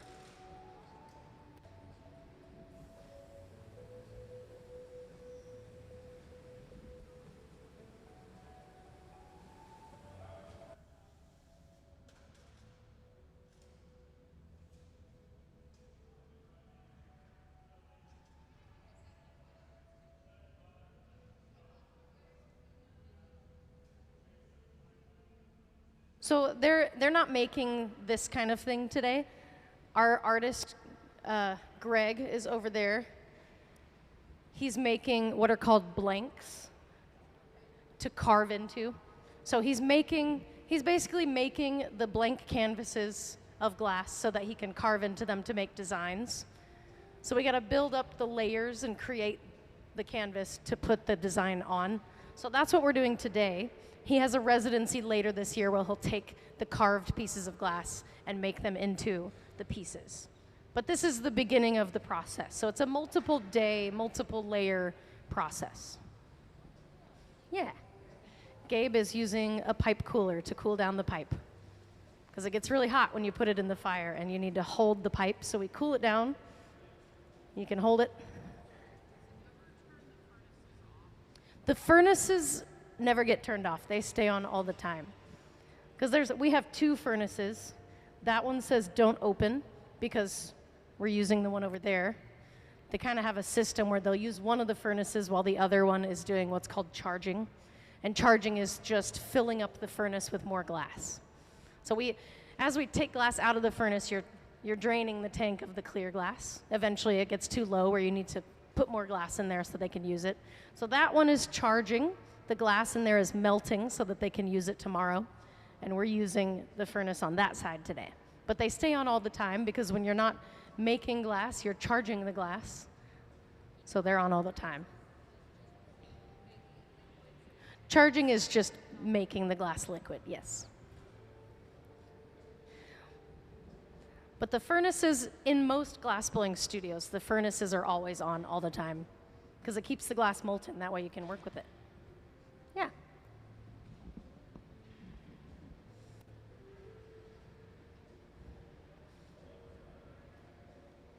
So Gabe encased this glass in another layer of clear. He's shaping it by using a wet pad of newspaper. So that is just a folded up newspaper soaked in water. That's a glass blowing tool. You can see the steam coming off of it. That's really what's shaping the glass, is the layer of steam in between the paper and the glass. Most of the tools that we use are made of metal, but we also have wooden tools and newspaper and water and gravity. To build up the layers in glass, the big pool of glass in the furnace, you scoop glass out of there the same way you get honey out of a jar. So if you wait for this bit of glass to get colder and stiffer, you can put it back in the furnace and get another layer out on top. So it's all about the temperature and timing of when you get more glass or when you add more glass to your main piece on the pipe.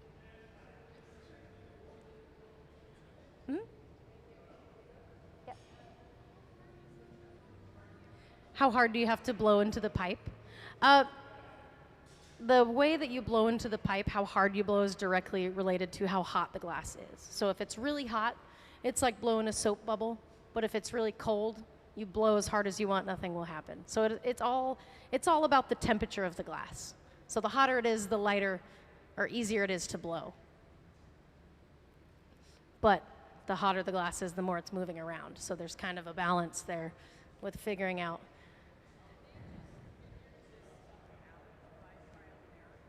Yep, glass blowing is learned through trial and error. It's like learning to play an instrument. You practice a lot and you figure it out and get better. But yeah, definitely a lot of trial and error and experimentation, which is what they're doing today. They're experimenting with some different color patterns.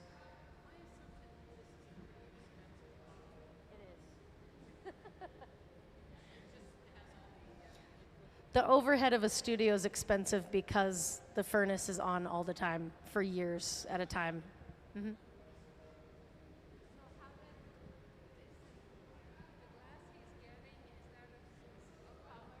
That glass that he just got is clear glass. He's doing what's called a strip gather right now. So he gathered some glass. He got more than he needed, so he stripped it off.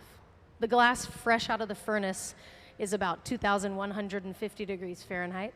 So it's molten and moving a lot. So you can, if the inside of it is cold and you get a layer on top, you can strip some of it off. It literally drips off. So that's what he just did. But the clear glass looks orange because it's really hot. All the colors look orange when they're hot. But all the glass in the furnace is clear. That was glass. Yes. So we have these buckets over here. He stripped it into that bucket. And all the glass in there can be put back into the furnace and melted back down to be reused. The clear glass can be put back in the furnace. They can't put the colored glass in the furnace, though. So clear glass we can reuse over and over again in the furnace. How do you get the color in the glass? So the color comes from different metal oxides added to clear glass.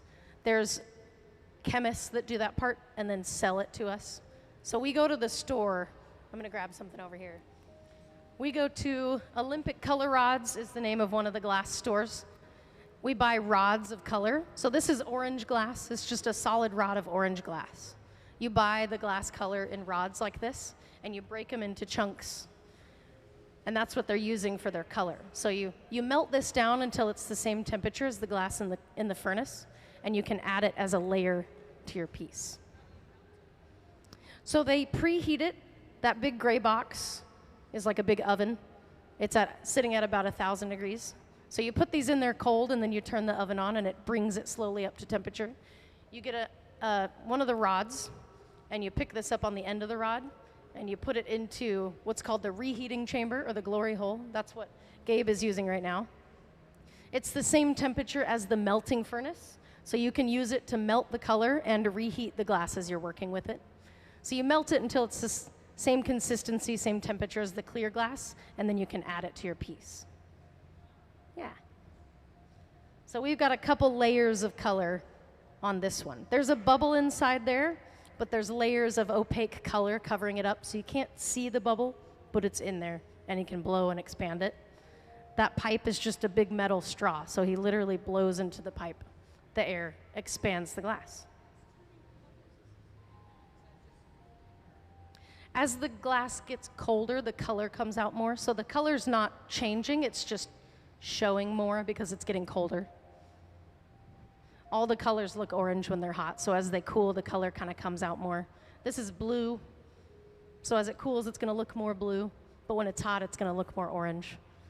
And that's just the temperature. It's not chemically changing color or anything like that. But he's using a tool called the marver. It's a big steel top table. You can roll the glass on the marver, and it shapes and cools the outside. So I think this little chunk over here is like a color sample. It's still kind of hot, so I'm not going to pick it up. But that's a little sample to show you what the color is supposed to look like when it cools down. Maybe when that's cold enough to pick up, I can show it to you over here, but I don't want to pick it up right now.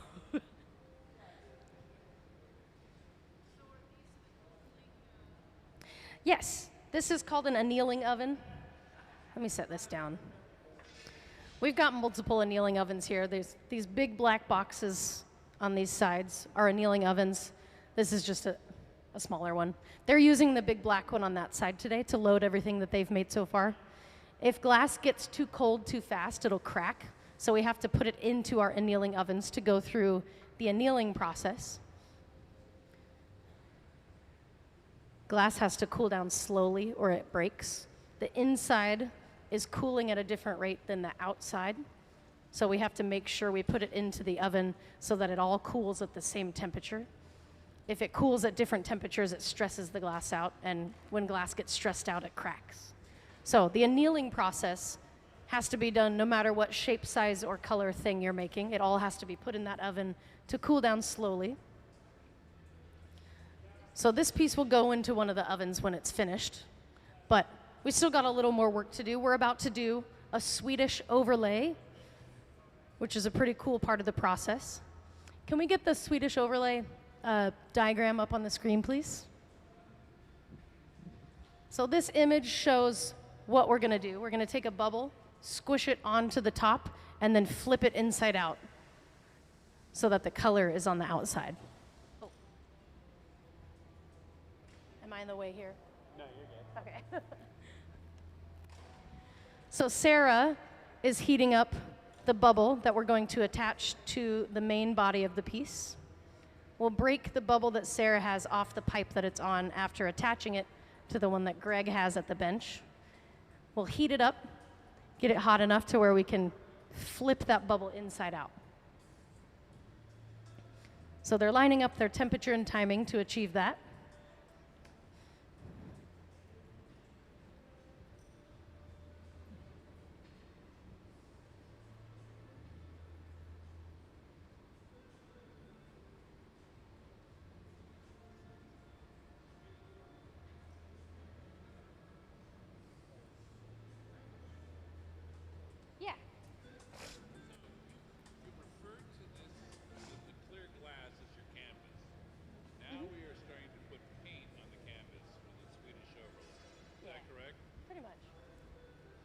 Yeah, so we're adding layers of color to this. The Swedish overlay will break off the blowpipe that Sarah's holding. That will have an opening. We'll flip that around. And that will be what we engrave into. So we have to put that color on the outmost layer of the piece so that when we engrave into it, it carves that color away. So the reason we do the Swedish overlay is because that's the way you can get the color directly on the surface of the piece. But now they've attached it, we've got to get that white glass hot enough that they can go in there with the tools and flip it around, flip it inside out.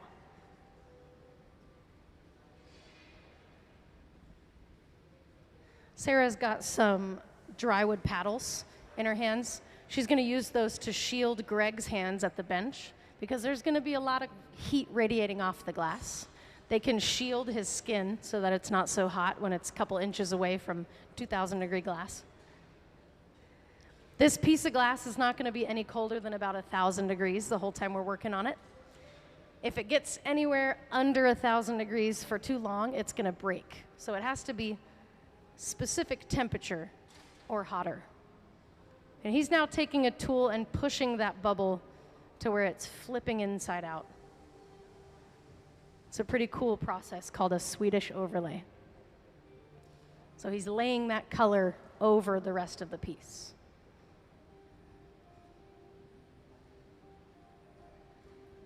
And he has to do it little by little. He can't do it all at once. As the glass gets thinner, it cools down faster. And the overlay is pretty thin, so he can move it a little bit.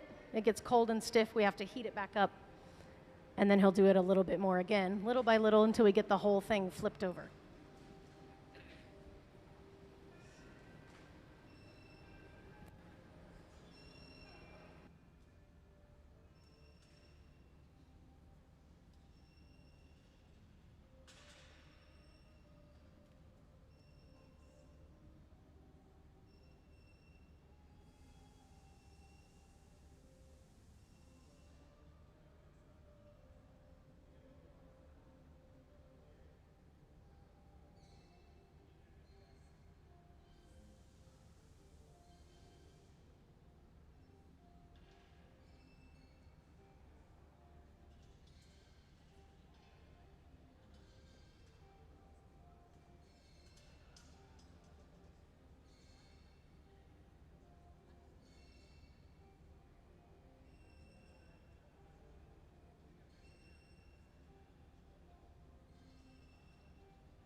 And now we've flipped that bubble all the way inside out and laid it over the rest of the piece.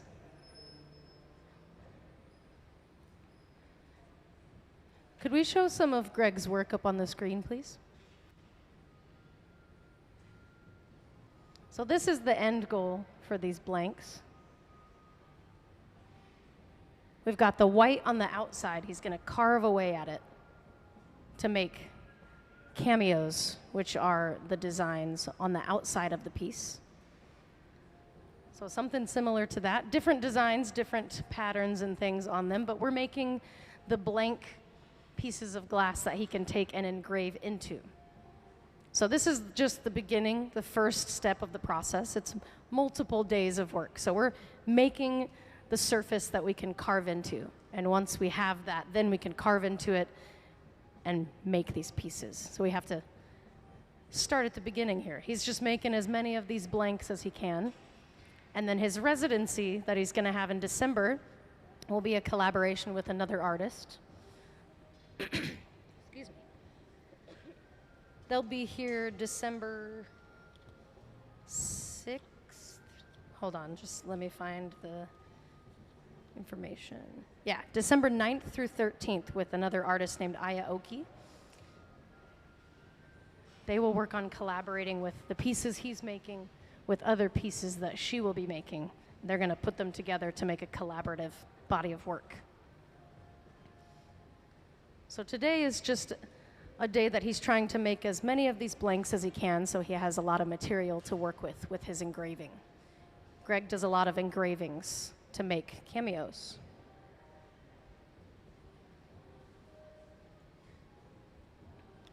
He finished doing his Swedish overlay, so now he's just going to fine-tune the shape of this bit of glass. So we're just about done with one of our blanks. Once that one's done, the team on the left side of our studio has already started making the next one, and we're just going to make these production line mode, just as many as we can do. So if you missed the beginning of this one, we are starting another one right over there. You'll get to see that.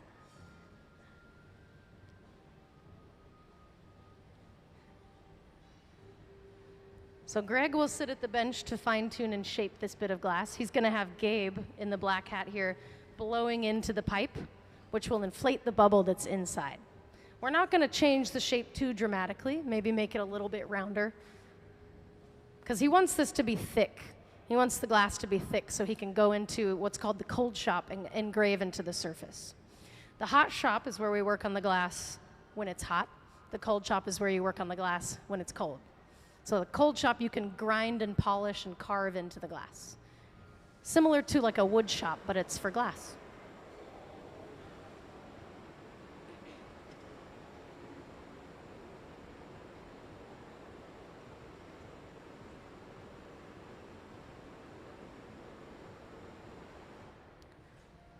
That really loud torch that Greg just used is called a fluffy torch. He's using the fluffy torch to heat up the part of the glass that's closest to the pipe. That metal kind of takes the heat out of the glass, so we have to use the torch to get that part really hot. He's going to carve in a line in the glass right off the head of the pipe, so he needs that part of the glass to be especially hot so that he can carve that line in there.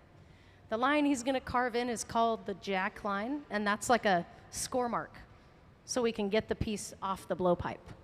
So no matter what shape or size or color thing we're making, it has to have the jack line so we can remove it from the pipe successfully in one piece. But we're fine-tuning it, getting ready to carve in the jack line.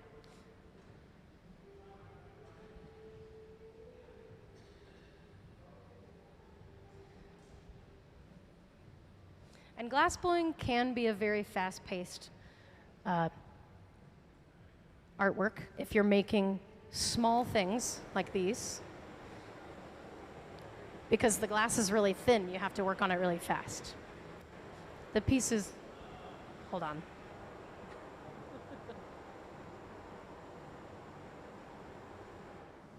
The pieces that we're making today are fairly thick, so it's not as fast-paced as if we were making something small like this. So these are probably that thick around. But he needs them to be thick so he can carve into them without cracking the glass. We're going to blow it out bigger and stretch it out more later, but today we're just making the blanks to carve the design.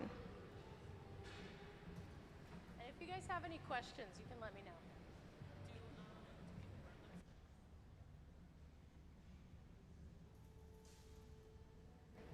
Yes. People get burned sometimes. Yes. It's kind of like working in a kitchen. There's hot and sharp stuff. You just learn what not to touch and what you can touch. You do it once, you probably won't do it again.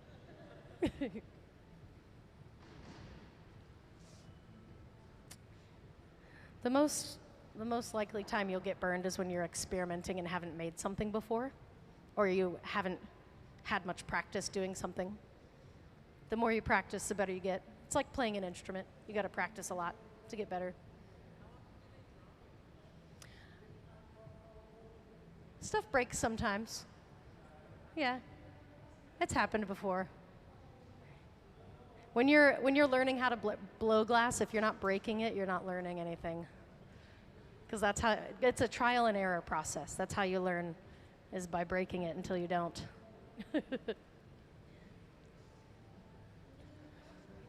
But it looks like they got that jack line carved in. We're waiting for this to cool down so that they can break it off the blowpipe. We have to put it into this big black box over here on the left side of the studio.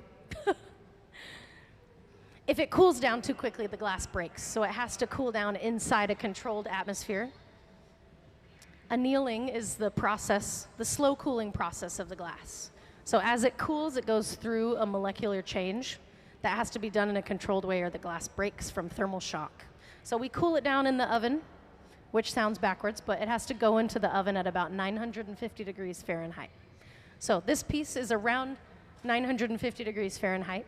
We're going to put it into our annealing oven with all the other blanks that we've made today. At the end of the day, when they're done, is when we'll turn on the program that systematically cools it down. These pieces will cool down systematically over 24 or 32 hours, somewhere around there. I don't know the exact program, but they'll cool down for quite a while. That's the longest part of the process, is the annealing. Especially since these are thicker. The thicker the glass is, the longer it needs to anneal. So Gabe over here is getting ready to load the piece into the annealer. He's got on Kevlar gloves, which is a heat-resistant material. He's got to grab the piece and physically put it into our annealer. And the annealer is about 950 degrees Fahrenheit inside, and he's got to put the top half of his body in there. So he's putting on all his protective gear so that he can physically go into that oven to load the piece. The Kevlar gloves are heat resistant, so he can hold the piece in the gloves for a little bit, long enough to walk from here to there and put it in the box. But once it's in the box, it's not going to come out until it's cold. Cold is just the temperature where we can hold it. Right now, it's about 950 degrees Fahrenheit, so we can't hold that.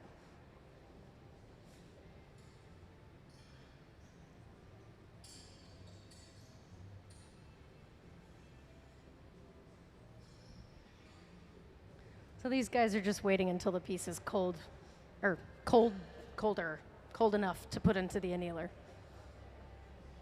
Cold is kind of a relative term in glass blowing. It just means the glass is not moving. It's not molten. So 1,000 degrees Fahrenheit for glass is cold. So they're going to break this off the blowpipe on the jack line. They're shocking it by putting some water right there that cracks the glass at that temperature. Tap on the pipe. It breaks. And now it goes into the annealer. Let's give these guys a big hand.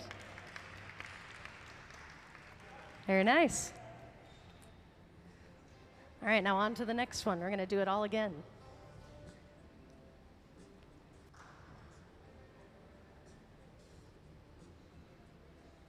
Woo. How'd it go? What did I say, carving? Yeah. Oh, sorry. Engraving. Friends of mine from Cozumel said you got to tell the MC it's engraving. They're listening. Engraving. Sorry.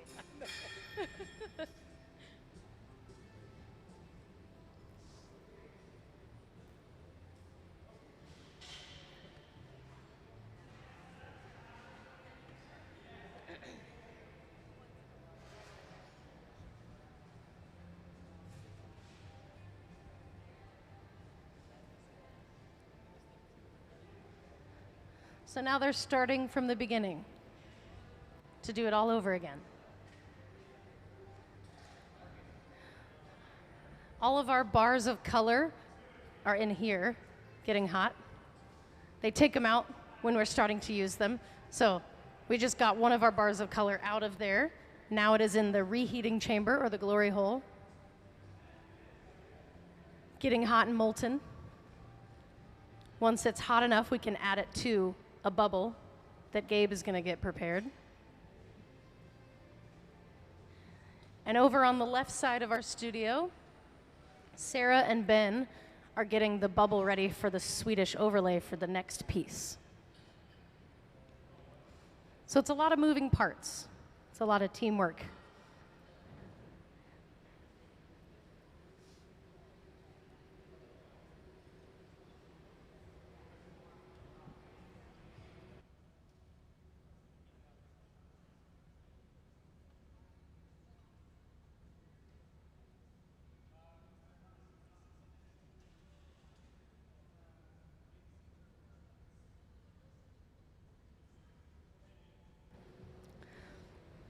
And to give all of you guys a background of our artists today while they're getting prepped and started for the next piece, Greg Dietrich is the one standing right there in the blue shirt,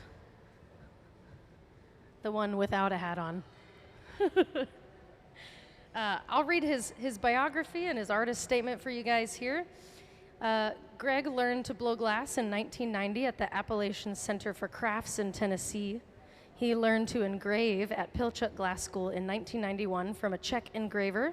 He's been engraving on blown glass ever since, specializing in cameo engraving, which is the type of work he is prepping for today, to do more cameo engraving.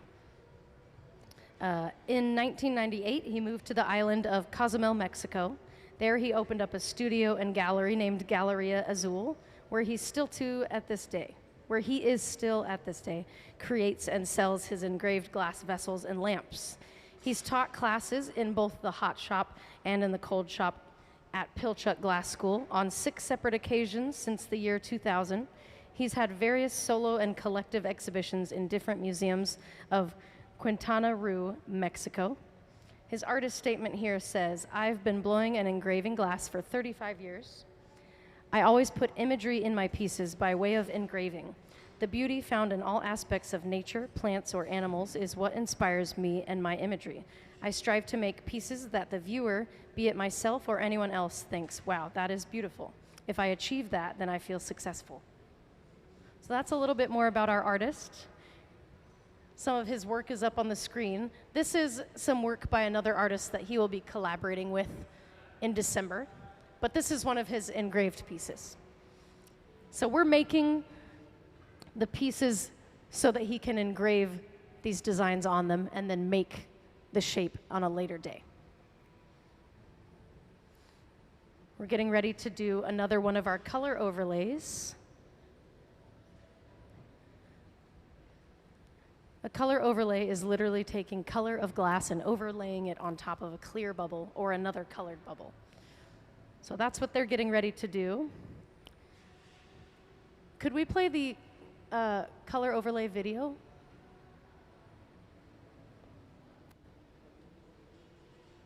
To give you guys a visual of what they're going to do here. The color in glass comes from adding various materials to the mixture of raw ingredients called batch. Most of the colorants are compounds containing some kind of metal. For example, adding cobalt to clear glass creates a deep blue. Tin and antimony can be used to create white glass, and gold chloride can produce a rich red or pink colored glass. Colored glass is melted in furnaces, just like clear glass, and then is usually rolled into bars for storage and easy application. In order to apply color bar to a bubble, we first need to preheat the color to approximately 950 or 1000 degrees Fahrenheit in a color oven or garage. Once warm, the color is then picked up on the end of a punty rod using a little bit of clear glass as a support. The color is then heated in the 2300 degree glory hole to soften it and make it malleable, while another artist creates a small bubble of clear glass on a blowpipe. Once warm, the color is dropped over the clear bubble, and then using a variety of hand tools or the steel marver, the color is rolled back over the clear in an even layer. This process is called dropping color, or creating a color overlay. Depending on the project, that bubble is then usually gathered over with clear glass and blown into the final form.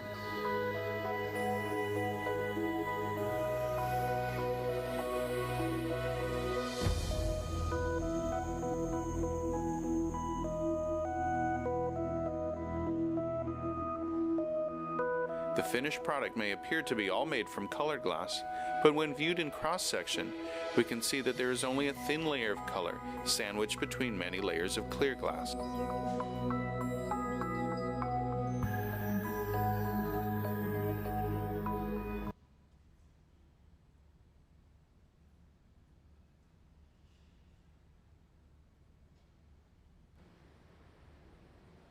So we just did one of those overlays over here. Gabe is fine-tuning it, making it the right shape. We'll gather some clear glass over that again, building up the layers. And while he's creating this component of the piece, they've got the other component of the piece on this side. lining up our temperatures, timings, and shape. Once they're all ready, they'll meet at one bench and put it all together to do our Swedish overlay.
Gabe is going back into our melting furnace to get another layer of clear glass on top of this one. So he's scooping glass out of the furnace the same way you get honey out of a jar. Yeah, thanks. So now we've got a fresh layer of clear glass. It looks orange because it is fresh molten clear glass. It sits in the furnace at about 2,150 degrees Fahrenheit. So we got a fresh layer of clear on top of that. He's using a wet wooden spoon called a block to shape it up, make it nice and symmetrical, and equalize that temperature.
So Sarah on the other side of the studio over there is getting the bubble ready to overlay over this bubble that Gabe has on this middle bench. It's called a Swedish overlay.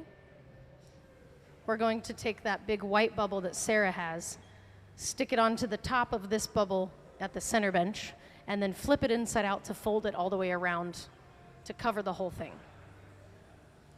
So that white color that you see is going to be attached and then flipped around, and then the inside color that's inside that white bubble will end up being the outside of the piece. It's kind of an abstract process. But they're getting ready to do that. We've got the bubble ready for the Swedish overlay, but Gabe's getting a little bit more clear glass and shaping it up, getting it the right shape and temperature to do our overlay. Right now he's heading over to the pipe cooler to cool down the pipe. It's just a water fountain. Cools down the pipe. Oh, sorry. It cools down the pipe so you can hold it up higher, gives you better leverage.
So they went around the corner over there and added some more mica to the piece in a powder form. It's going to make the surface of that color look kind of sparkly and glittery. They're going to overlay over that. They're going to do the Swedish overlay over the mica powdering so that when he engraves glass on the blank to do the cameo, most of it will be white, but that glittery color will show through on the parts that he engraves.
So we're getting closer to doing that Swedish overlay part.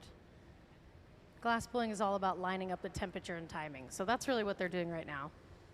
They'll meet at this middle bench when they're ready to add this bubble to that bubble. They're going to stick both of them together. Yeah. Yeah.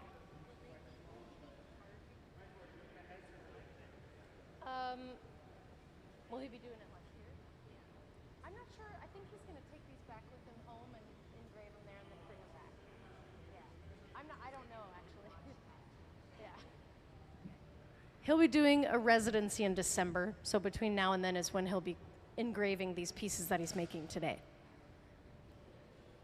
So this is the very beginning of the process. He's got to make the things to engrave, and then he'll engrave them and bring them back and do his residency in December. So we're getting ready to do the Swedish overlay. Sarah's heating up the bubble that we're going to stick to the bubble that's at the bench. We'll break the white bubble that Sarah has off the pipe that she's holding, and they'll both be attached to the one that Greg is holding at the bench. We'll flip that bubble inside out and lay it down the sides of the main component here that we're about to attach it to. So they're going to stick that on there. Hot glass sticks to other hot glass. So if both of these pieces are hot, the viscosity allows them to attach.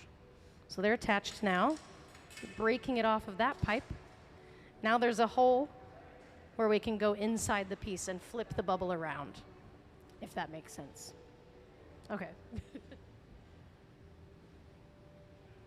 Meanwhile, while they're finishing this and doing the Swedish overlay, we've got Ben over here picking up the color for the next one, and Sarah's going to start the next bubble. That way, when they finish this one, they can just go right into the next one. Kind of like an assembly line type of thing. He just wants to make as many of these blank pieces as he can. The more of them he makes today, the more he gets to take home and engrave. Yeah. So turning the bubble inside out is kind of a slow process. He's not going to do it all at once. He's going to do it little by little. You can see where they broke it off the blowpipe. On the screen, you can see it better, but there's a hole that he can put tools into to flip that lip around. Sarah's just using some drywood paddles to shield his hands from the radiating heat coming off the glass. They kind of block the view, but he needs them to be able to do it. So you can look at the screen and you can watch them down here to see different angles to kind of get an idea of what they're doing.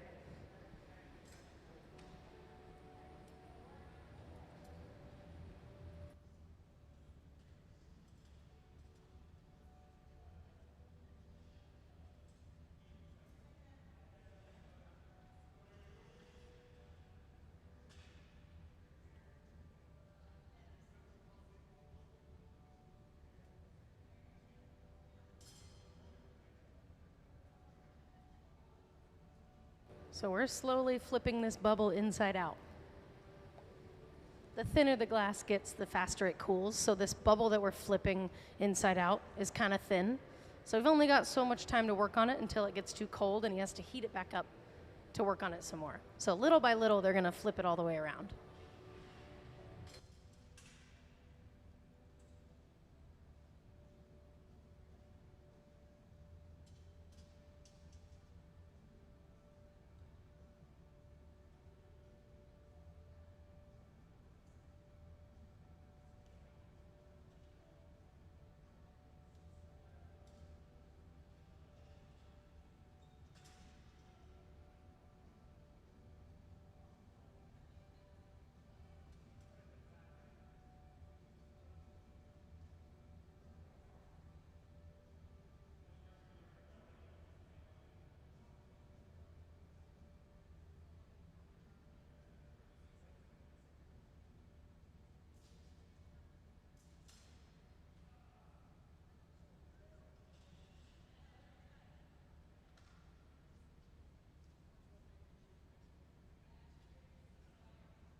So what we're doing right now is carving in what's called the jack line.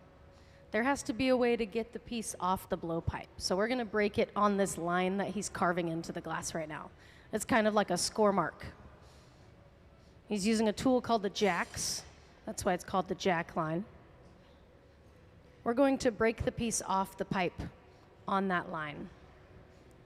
So he's carving that in, getting this piece to the shape that he wants. We'll put this into what's called the annealing oven so it can cool down slowly. And when it's cold, he can take it out and engrave onto the surface.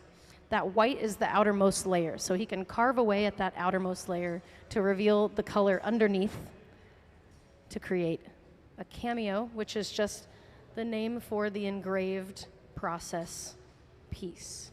He'll carve that in, he'll engrave the glass to remove that outer layer to create the pattern.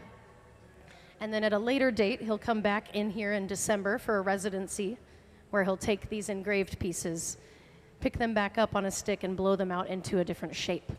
So we're making the blank pieces that he can engrave into so that he can bring them back here and make them into a sculpture or a piece later. He'll be doing a residency as a collaboration with another artist named Aya Oki. They'll be combining their two very different methods of blowing glass together to make collaborative pieces. Should be really cool. But they're waiting for this to get ready to load it away into what's called the annealer.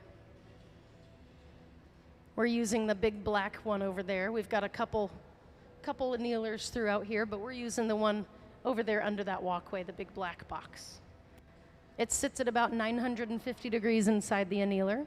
So we want this piece of glass to be about that same temperature. Gabe is getting ready to load the piece into the annealer. We have to physically put it in there. So he's getting geared up to put the top half of his body into the 950 degree annealer so that we can put the piece of glass in there. We'll close the door. It'll systematically cool down over time. That way it doesn't break from cooling too quickly. And once it's cold enough, we can take it out and engrave onto the piece. Gabe's putting on Kevlar gloves, which are a heat-resistant material, so that he can grab the piece with the gloves and load it into the annealer. He's also got on a face shield because he has to put his face in there too. And I think he likes his eyebrows, so he's going to keep those.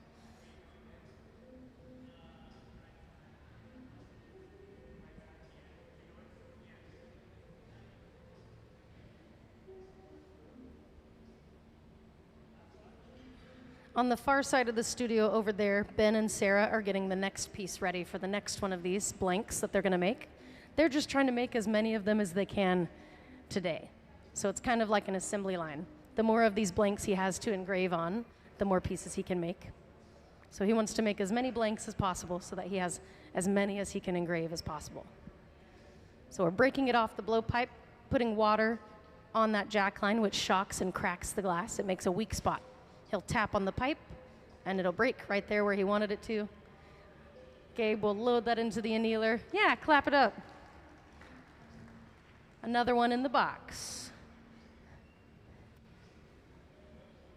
Now we'll do it all again. So if you missed this last one, how it started, you'll get to see it happening next.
Okay. So they start with clear glass. It doesn't look clear though because it's just really hot. Fresh out of the furnace, it's about 2,150 degrees Fahrenheit. So clear glass looks orange when it's hot. All the colors look orange when they're hot, pretty much. They're gonna pick up something out of here that they already made. So they're making what's called a collar, which is gonna be how they pick up the piece that's in the box. Hot glass will stick to other hot glass. So they've got that bit of hot glass. This is about 1,000 degrees inside here. So they're gonna take that and stick it onto the piece to pick it up, and then they can blow the piece out from there. So in there is just it looks like a cup, basically. They're gonna pick it up and blow out a bubble.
So they just picked up the piece out of the box.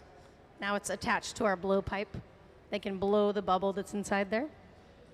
This was made on a different day. And if you make glass and cool it down, you can heat it back up and pick it up again and work with it again. So that's what they did. They picked it back up, and they're gonna make what's called a Swedish overlay. So they've got multiple components going on right now. They've got some of it over there, some of it over here. It'll all eventually end up on the same pipe. So they just started this one. So they're making a bunch of components today, and then the artist, Greg, right there, has a residency in December. So he's making the parts today. Once all the pieces are cold, they come out of the annealing oven, which is where the glass cools down. Once they're cold, he's going to engrave the surface of them with different patterns. Can we actually show some of Greg's work on the screen, please? So the end goal is going to be something similar to what you'll see up here in just a minute.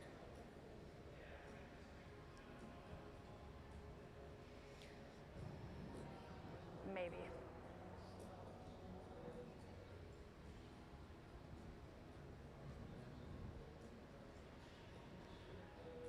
But he's basically making what are called blanks today. Once the blanks come out of the annealer and they're cold, he can carve and engrave onto the surface of them to create like a pattern or an image. And then he can blow that out into a sculpture or a form. So he's making the pieces so he can engrave into them. And then he'll come back in December and make them into different forms. So today is kind of like a production day where he's just making as many of these as he can. He's got about, I think he has like 11 in the box right now. Glass has to cool down slowly, so they're all in that big black box over there. They're sitting in there at about 950 degrees Fahrenheit, and they'll cool down slowly over probably a 24-hour period. They're pretty thick, so they need to cool slowly. The thicker the glass is, the longer they have to stay in there, so they'll be in there for a while.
I can also turn on the microphone, and that's easier, instead of yelling at you.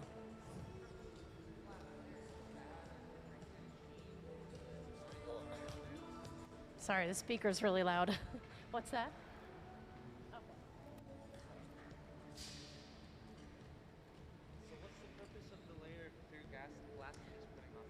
So building up the layers is done because the glass is so molten that you can only get so much out at a time.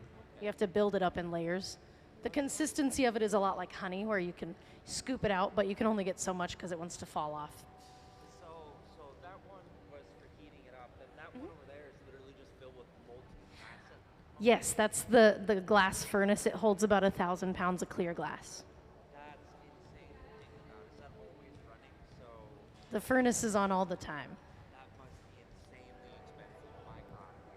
That is so expensive. Yeah, but we have two melting furnaces. We're just using the one over there today because that one is melting the glass. So it takes a while for the glass to melt. Well, you do something called charging, which is filling the tank up with glass. And 1,000 pounds of glass takes a long time to melt. So that one melts. Like a pound cube of glass. Mhm. Like that's insane. And then I never a whole bunch. I never imagined that it was all an artistic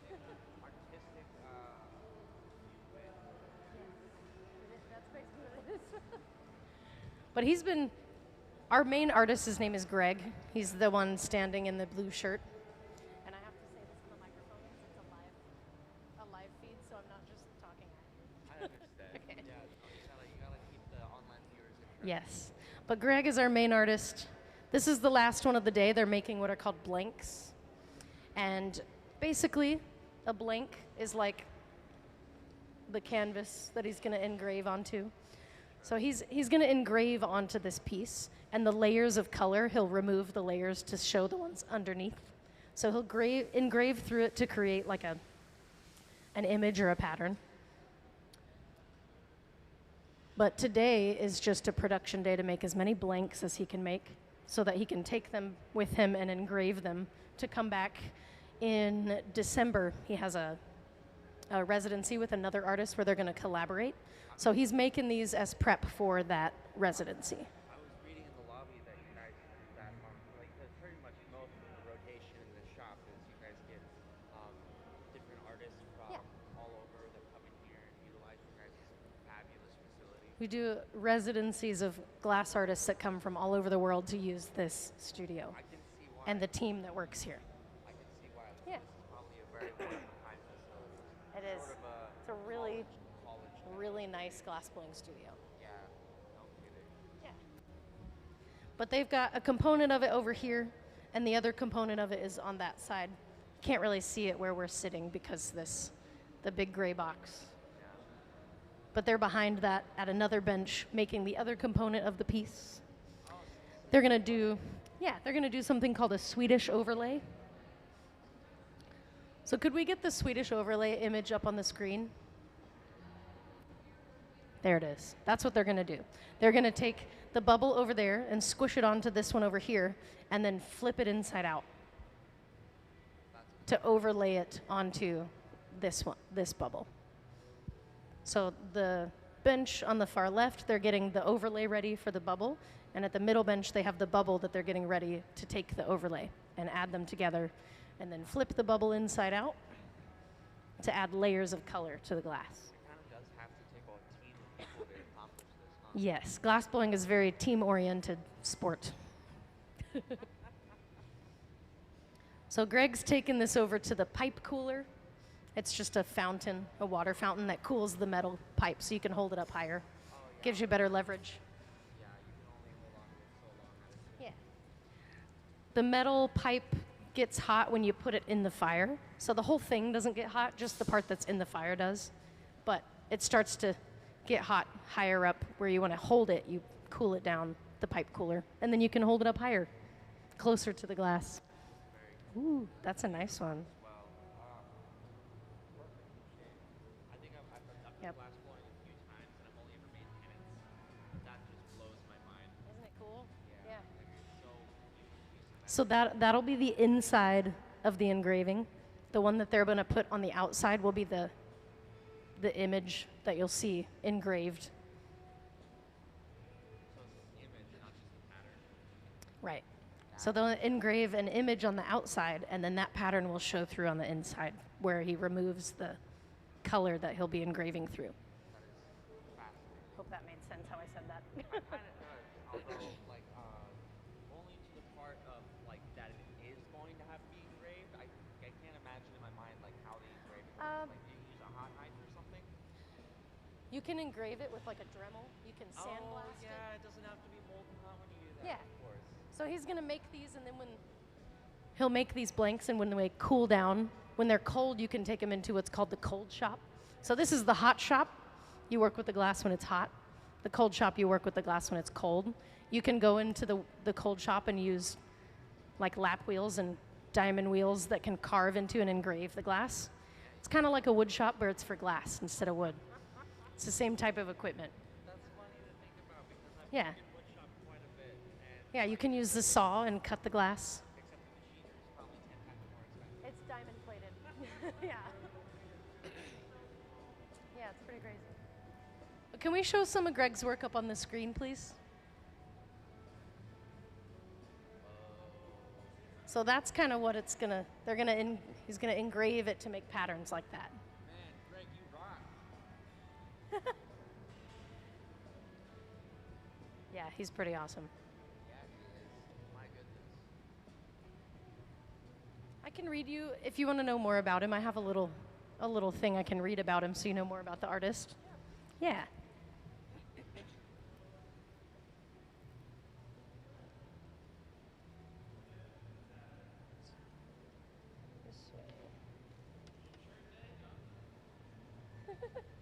They're all matching shirts. They're Greg's shirts.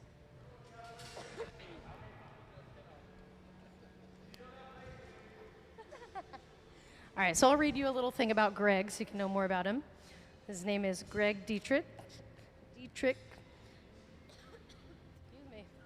Sorry. He learned to blow glass in 1990 at the Appalachian Center for Crafts in Tennessee. He learned how to engrave at Pilchuck Glass School in 1991. He's been engraving on blown glass ever since then, specializing in cameo engraving, which you saw some examples up there, cameo engraving. In 1998, he moved to the island of Cozumel, Mexico, where he opened a studio and gallery named Galleria Azul, where he still to this day creates and sells his engraved glass vessels and lamps. He's taught classes in hot and cold glass at Pilchuck Glass School on 6 different occasions since the year 2000. He's had various solo and collective exhibitions in different museums of Quintana Roo, Mexico. So, yeah, he's been blowing and engraving glass for about 36 years. He likes to put imagery on his pieces. So he's making, basically these are the canvases he's going to put the image on. He's going to engrave onto the white to reveal what's underneath. So here's the Swedish overlay. He's going to overlay this color over the top, and that's the one he'll engrave into to show the one he's about to cover up underneath. He's attaching this bubble so that he can heat it up and flip it inside out to cover the rest of that bubble that's attached to the main pipe.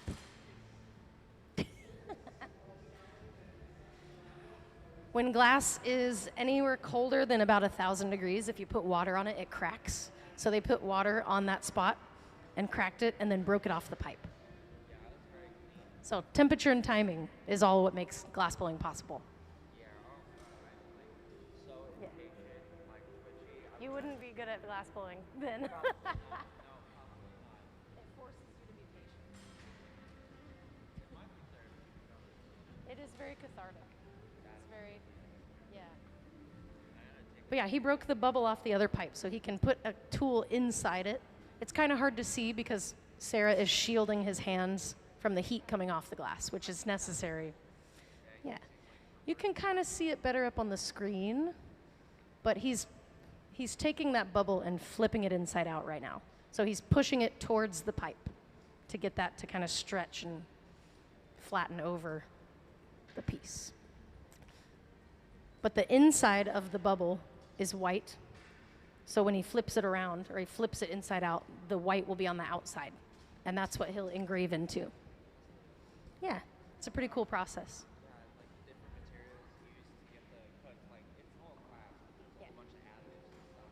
The colors come from different metal oxides. So very small amounts of different metal oxides are added to clear glass, and then it gives you the color. But we don't make the color. We buy it like this. This is a bar of orange glass.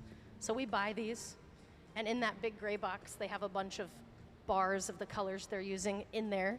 It's about 1,000 degrees inside there. So they're preheating the bars so they can pick it up and then add it to the piece. So they already did that part, and now they're just overlaying it over the top of that other design that he had in the pickup kiln. I have a buddy that does glass, and he has a big collection of those rods. Oh, yeah. Lying around his place. Yeah. They're expensive, so I hope he's going to use them. The metals dictate how much they cost, and some are more expensive than others. So, yeah, some colors are made out of gold metal oxide. Those are the expensive ones. Yeah. But the tool he's using right now, well, was using, is a pad of wet newspaper. So you can shape glass with a pad of wet newspaper. As long as it's wet, it creates steam, and that's really what's shaping the glass. So it's pretty crazy. Yeah. Yeah, exactly. People ask why we use the wet newspaper all the time, and the answer is because it works. But he's slowly flipping this bubble inside out. He can't do it all at once, so he's doing it little by little. You can see it kind of looks like a little sombrero right now. He's got to fold the brim of the sombrero all the way down.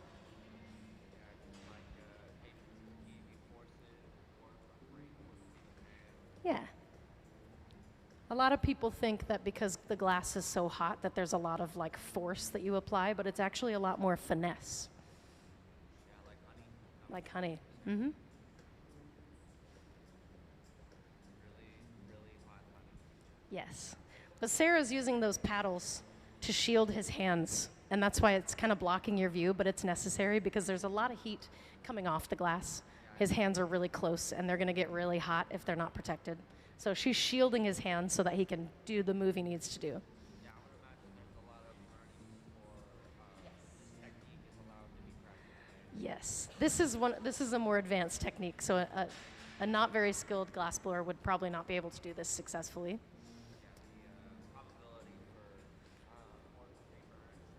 Oh yeah. Yes. Here we go. But yeah, he flipped the bubble all the way inside out. Now he's got that layer on the outside. Now they've just got to fine-tune the shape, and then they'll take it off the pipe, put it into our annealing oven where it'll cool down slowly overnight. Probably longer than overnight. Probably more like a day and a half. Yeah, if the glass gets too cold too fast, it breaks. So it has to cool in a controlled area.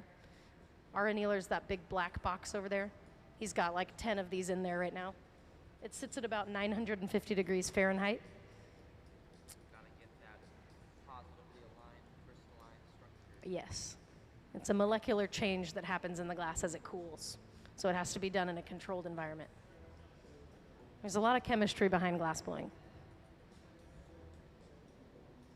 But he's just fine-tuning the shape. They've got to carve in a line in there that will be like a score mark so they can break it off the blowpipe. So that's going to be the next thing they do. That'll be the last thing that they do before they break it off the pipe.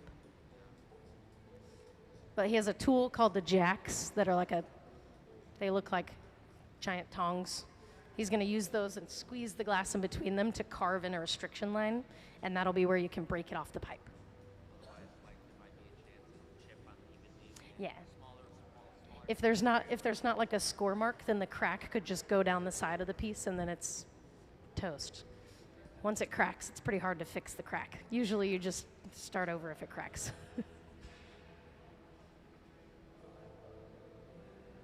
But I think they're going to blow that bubble out a little bit more. They don't want to blow it out too thin because he's going to engrave this, so it's still pretty thick. But they want to blow the bubble out a little bit more.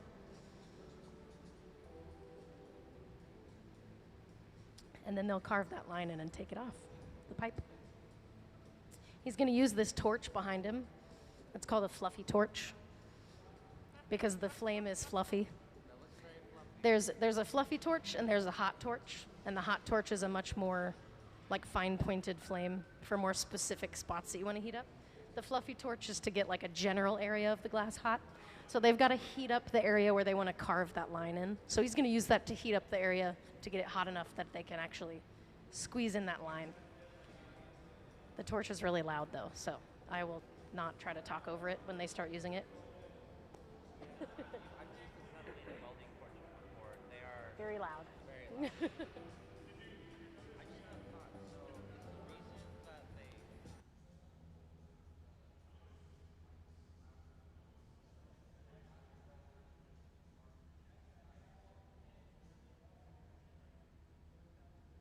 Yeah, the Swedish overlay is a way to help prevent getting air bubbles and to get the color on the very out, like the exterior.